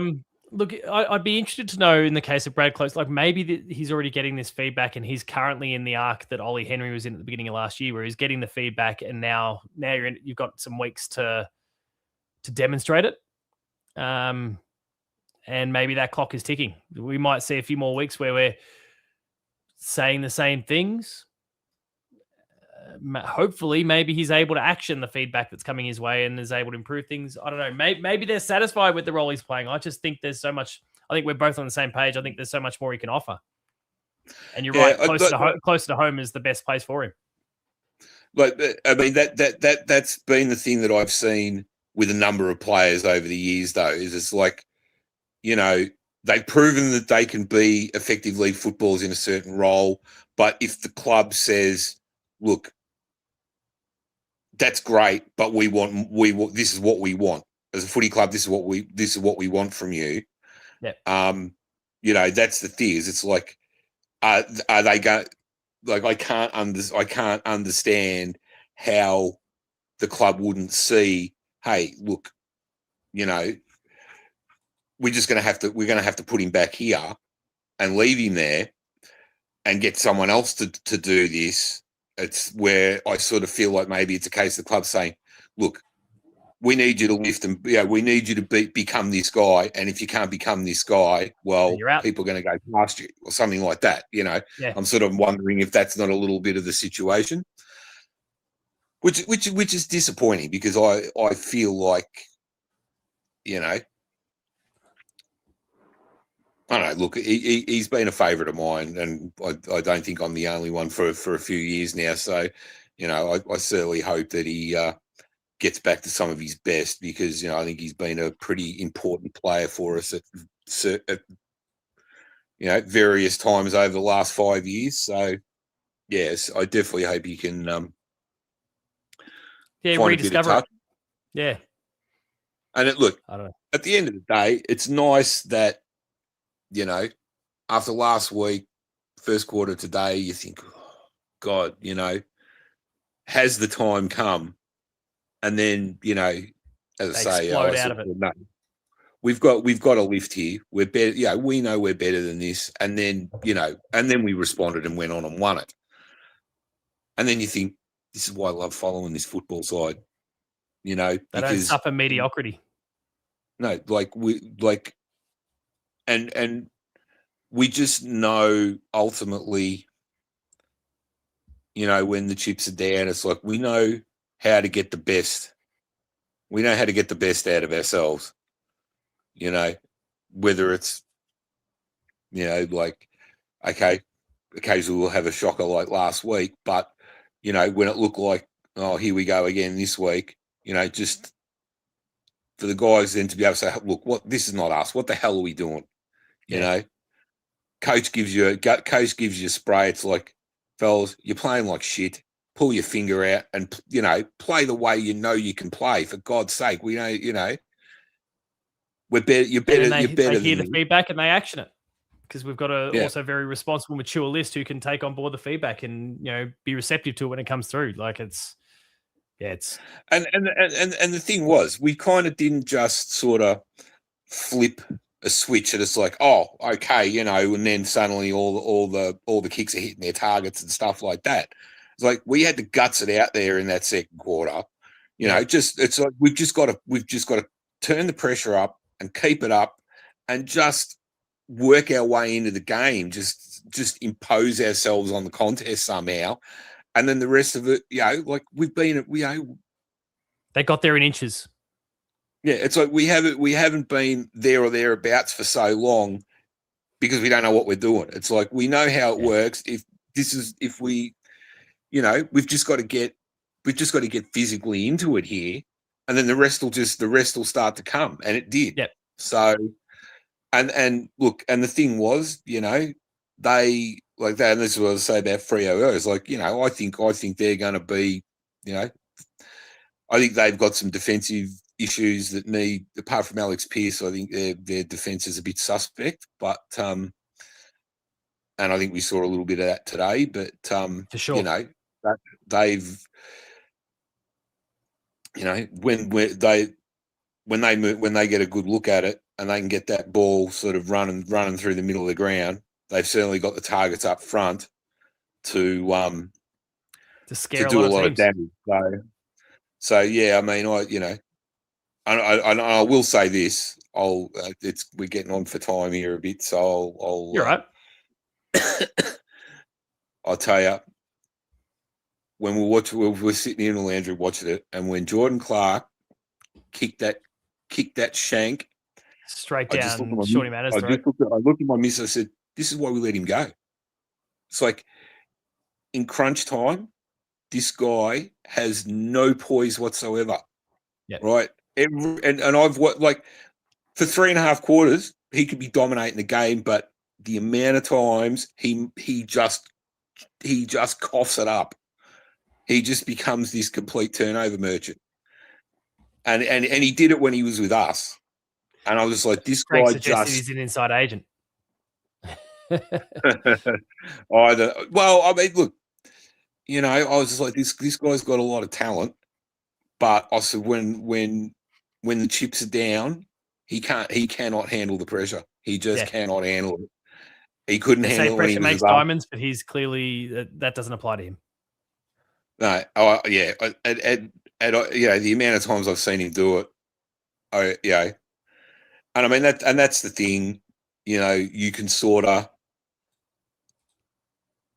sometimes you can get it, you can, if your teammates are up and about, they can sort of bail you out of it, but in situations like today, and I kind of do wish we sort of made him pay for that, but we got the chocolates in the end anyway, and that's all that matters. And Brendan had his fun from the crowd, apparently. So, as we heard before, give me the earful. Well, I mean, the reason I bring that up is just more the fact that, like during the course of the game, I think Dunstall on Fox, I don't know if you were listening to it, but he was like, "Oh, Geelong don't usually get it wrong with their list management, but they did here," and I'm like, "No, Piggy, no. There's a reason we let this bloke go." I said it's because, and I'm like, if this game's close at the end, wait until he gets the ball. And he melted. And then he was like, yeah. And I mean, the thing with that too is it's like, man, there's not much time left here. You've got to go long. What are you trying to chip a short one? Yeah, right into the state of the game very well. Yeah, just why are you trying to chip it into the danger zone? You got to go long down the guts to where your danger, to where your game breakers are, or you're not going to win this game. You're not going to have any chance of pinching this game. But yeah, I mean that, what I mean, maybe the reason why Fremantle fans are a bit upset is because, a bit like what happened, with Carlton on Thursday night, exactly what Doherty called them out for during the week, and they got all pissy about it, and then they went and did it again. They did exactly the same thing. It's like, seriously. But yeah, like I think that's why a lot of the Freo supporters there are getting a bit shirty, is because it's like, when it comes down to crunch time in these sorts of games and games that you've had on your racket for most of the day, do we do we stand up? Well, I mean, think about how their finals campaign ended last year. Similar sort of circumstances. Yeah. Well, I mean, yeah, I think the only thing with that though is that they were getting flogged for a good deal of the game, really, and yeah, they were pretty disappointing for most of the game and sort of fought their way back into it. But then when the time came to get the job done at the end, they just they couldn't.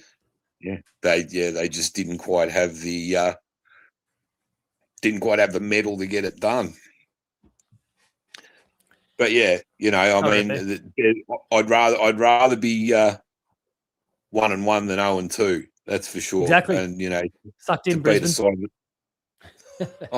And yeah, well, the other thing too is like Sydney might have thumped them, but Errol Goulden looks like he's done himself a pretty serious injury. Shoulder, right? Yeah, it didn't look good. So I think he's going to be missing for a while. He's had a tough run of it lately. Yeah, so who said Heaney had a bit of a niggle as well, but yeah, I think someone suggested in the chat earlier that maybe a hamstring potentially for Heaney. Yeah, he was still running around out on the ground at the end of the game. And Cam Rayner lost a tooth. Couldn't happen to a nicer bloke. Yeah, exactly what I said on the stream earlier on. couldn't someone hope it was a punch. Won't have been. We couldn't be so lucky.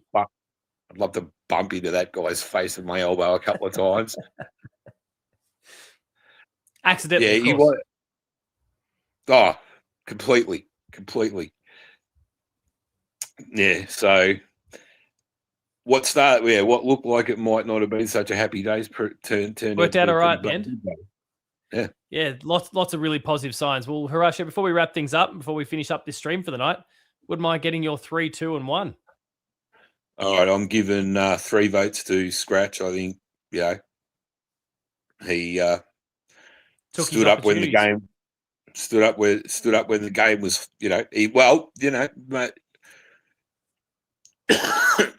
people have sort of said he does, the criticism of he's been that he doesn't sort of stand up. If he's not getting into the game early, then he sort of struggles to get in. Well, he really imposed himself today. And you can't ask for anything more than that. A dominant sort of key forward performance. Yeah. And playing on a quality defender too. It's not like he was playing on a spud. He's on one of the premier defenders in the comp. Yeah. So, he had Alex Pearce and company, which is no small thing. Yeah, I'm giving 2 votes to Tanner Braun because I think he was our only 4-quarter performer today. And I give 1 vote to Maxi because I just think once he got into the game, that was probably the difference ultimately. Yeah, that's fair. Some good selections, and yeah, there's a lot of players vying off for that spot based on the YouTube comments tonight, based on the poll that Ben had put up, based on the stats. You could make arguments for a lot of people, but there's no bad picks there. So, mate, it's been a pleasure as always to have you on board. Looking forward to doing it again, I guess, in a fortnight since we don't have a game next week. But thanks for coming on board. Yeah, no problems at all. Enjoy. Will do. Have a good one, mate. I'll see you later. Okay. See ya. All right. It's time to wrap this one up. Thank you, everyone, for having tuned in tonight. It's been a pleasure as always. Post-game live is always our biggest and longest and most enjoyable product, I think. And hopefully this new era with me kind of at the helm consistently, especially free of tech issues this week, is getting off to a strong start. Hopefully people are enjoying it. Hopefully you continue to tune in, week out. Thank you to some of the new faces who popped in over the course of the night. There were certainly a few names that I didn't recognize there. Been a pleasure to have you on board and all the familiar faces as well. It's always good. Scotty says 1 more hour, mate. If a sizable super chat came in, sure, I'd do another hour, or I'd fire up a game night stream. We'll play The Last of Us because it's been a while since we've done game night. Maybe we'll do a dedicated one next weekend since the Cats don't have a game. But otherwise, we got our Lincoln Park repping going on. Shout out to, I think, the Sydney people who are actually getting the show tonight. And sorry again to all the South Australians who missed out. But Scotty, week, need another hour. You can play games with all my Spider Bros. We'll play Spider-Man. no such thing as a week off, Kingy. We'll be back at it next week. Paul James show will be on Thursday. We'll definitely do probably a game night somewhere along the way. Strider night, at some point, we'll have to do a game night where we're playing Mass Effect. I think we've got to. You can't be rolling around with a Commander Shepard profile picture and me not feel inspired to play Mass Effect. And yeah, should do. Yeah, I'm kind of half keeping an eye on what's, I don't want to even bring this shit into the house if nothing else. But as we wrap things up, make sure to check out the match reaction video. So I've, for the most part, I've kind of let you, the community, the chat, kind of drive things tonight. And of course, all the guests as well, sharing their thoughts. My full reaction to the game will be posted on the YouTube channel tomorrow. So make sure to check that one out. And of course, there's a whole lot more. You'll have the chaps doing their recap on Monday. We'll have enough of the week. I don't even know what that's quite going to be yet. If you've got suggestions or recommendations, feel free to drop them in the comment section before we wrap up. So stay tuned for that on Tuesday. And of course, we'll get into all the usual programming from there, the twos, the Paul James show on Thursday, everything. We'll get into the usual routine. The only difference is there won't be a post-game live next weekend due to a lack of football, but we might look to fill that gap with a game night. And it'll be good fun. Look forward to having you on board. One final thing I will do before we wrap things up, and I need to get my screen sharing on. I promoted it a lot during the Paul James show the other night, and I'm going to do it again. This is a cause that is very important to me and my wife. She is, as I get the screen sharing going. Come on. We'll get that all up and running. Bear with me 1 second. Here we are. She's dealing with a really shitty condition referred to as called endometriosis. It plagues 1 in 7 women. There's no cure at the moment. It's a shitful time for her. And she's looking to try and raise $1,000 for endometriosis research and awareness, and she's smashing it with the help of quite a few of you the other night during the Paul James show. We haven't had super chats or anything tonight, but if you've got a few dollars to spare, then please consider, and I'll drop the link in the comment section now. Please consider visiting the Endometriosis Australia fundraiser page that that I've just posted here. It's now pinned on the screen, and it's there in the comment section. Any donations, big or small, you can obviously see they've got their default ones, 30, 50, 100, 200, 500. If you're only able to toss in $5, so be it. It makes a huge difference. And there is a high likelihood that there is a significant woman in your life who is unfortunately having to battle this condition to varying degrees of significance. But she's doing her bit to fight the fight. And I hope that every dollar that comes in will take us a step closer to finding a cure for this thing. I know she sends me so many articles about the condition and the work that's being done on it. The Japanese, apparently in particular, are making some pretty huge strides. There might be some human trials and some things soon. Really, really hopeful that that it amounts to something, and that basically, the 1 in 7 women in the world. And I reckon as more and more people get educated on this thing, I reckon it's going to become 1 in 6, 1 in 5, unfortunately. I think as more people become aware of it, more people get tested or diagnosed with it, the rate's going to start to increase, sadly. But it makes it even more important that we do research into this and hopefully come up with a cure. So if you've got the ability to do so, please toss a few bucks on there so that we can try and work towards that $1,000 goal. And of course, she is also trying to square the ledger a little bit. And please let me not, she's listed that she was trying to do 60 kilometers in the month. Now she's smashing this goal at the moment. She's so far and away on track for it, and probably looking to actually up the number of kilometers. But the nature of the condition can mean that it's really it just completely derails an entire day. And sometimes she's just trapped on the couch, barely able to move. So actually getting up and going for a walk or going for a run and trying to add to this kilometer count can be a really difficult thing at times. So if there's any support you're able to provide, it's huge. And she's doing her bit at the same time. So That's about it for that, though, tonight. We'll bounce back there. Please, again, the link is still pinned to the screen and it's in the comment section. If you've got the ability to donate, please do so. It would be hugely appreciated by myself, by my wife, and again, the millions of women worldwide who are battling endometriosis. And I do see the comments there from Foxy and Spartacus, and I do appreciate those donations whenever they do come in. You're still just doing a world of good, just being able to, whether it's now, whether it's tomorrow, whether it's in a week from now, a month from now, whatever it happens to be, you're still doing something really, really good for people who need it. So appreciate the support. But that's where we'll wrap things up. Thank you all for having tuned in tonight. It's been a pleasure as always. Remain Geelong strong, everyone. And for the first time this year, let's kick it to our normal end screen. Thanks for watching, everyone. Remain Geelong strong, and I'll see you later.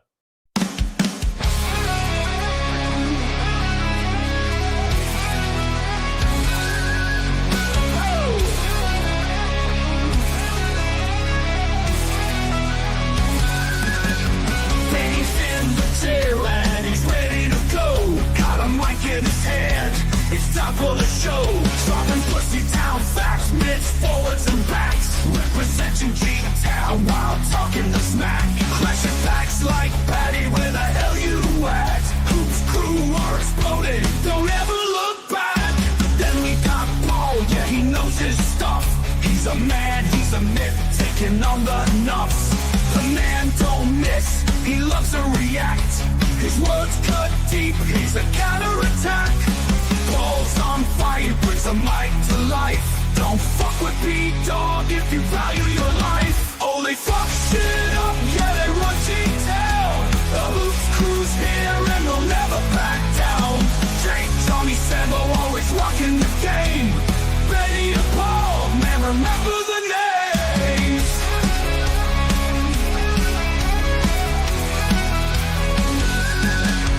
In the studio, Jake's bringing the noise. With Johnny and Sambo, the chaps chat boys, hell electric, and they're ready to roll. The boys are on fire and they're taking control. Recaps and previews, yeah, they cover it all. Part of the Hoops crew with Benny and Paul. They fuck shit up, yeah, they run G-Town. The Hoops crew, baby, they'll never back down. Jake, Johnny, Sambo, always rocking the game. Benny and Paul, chasing glory and fame.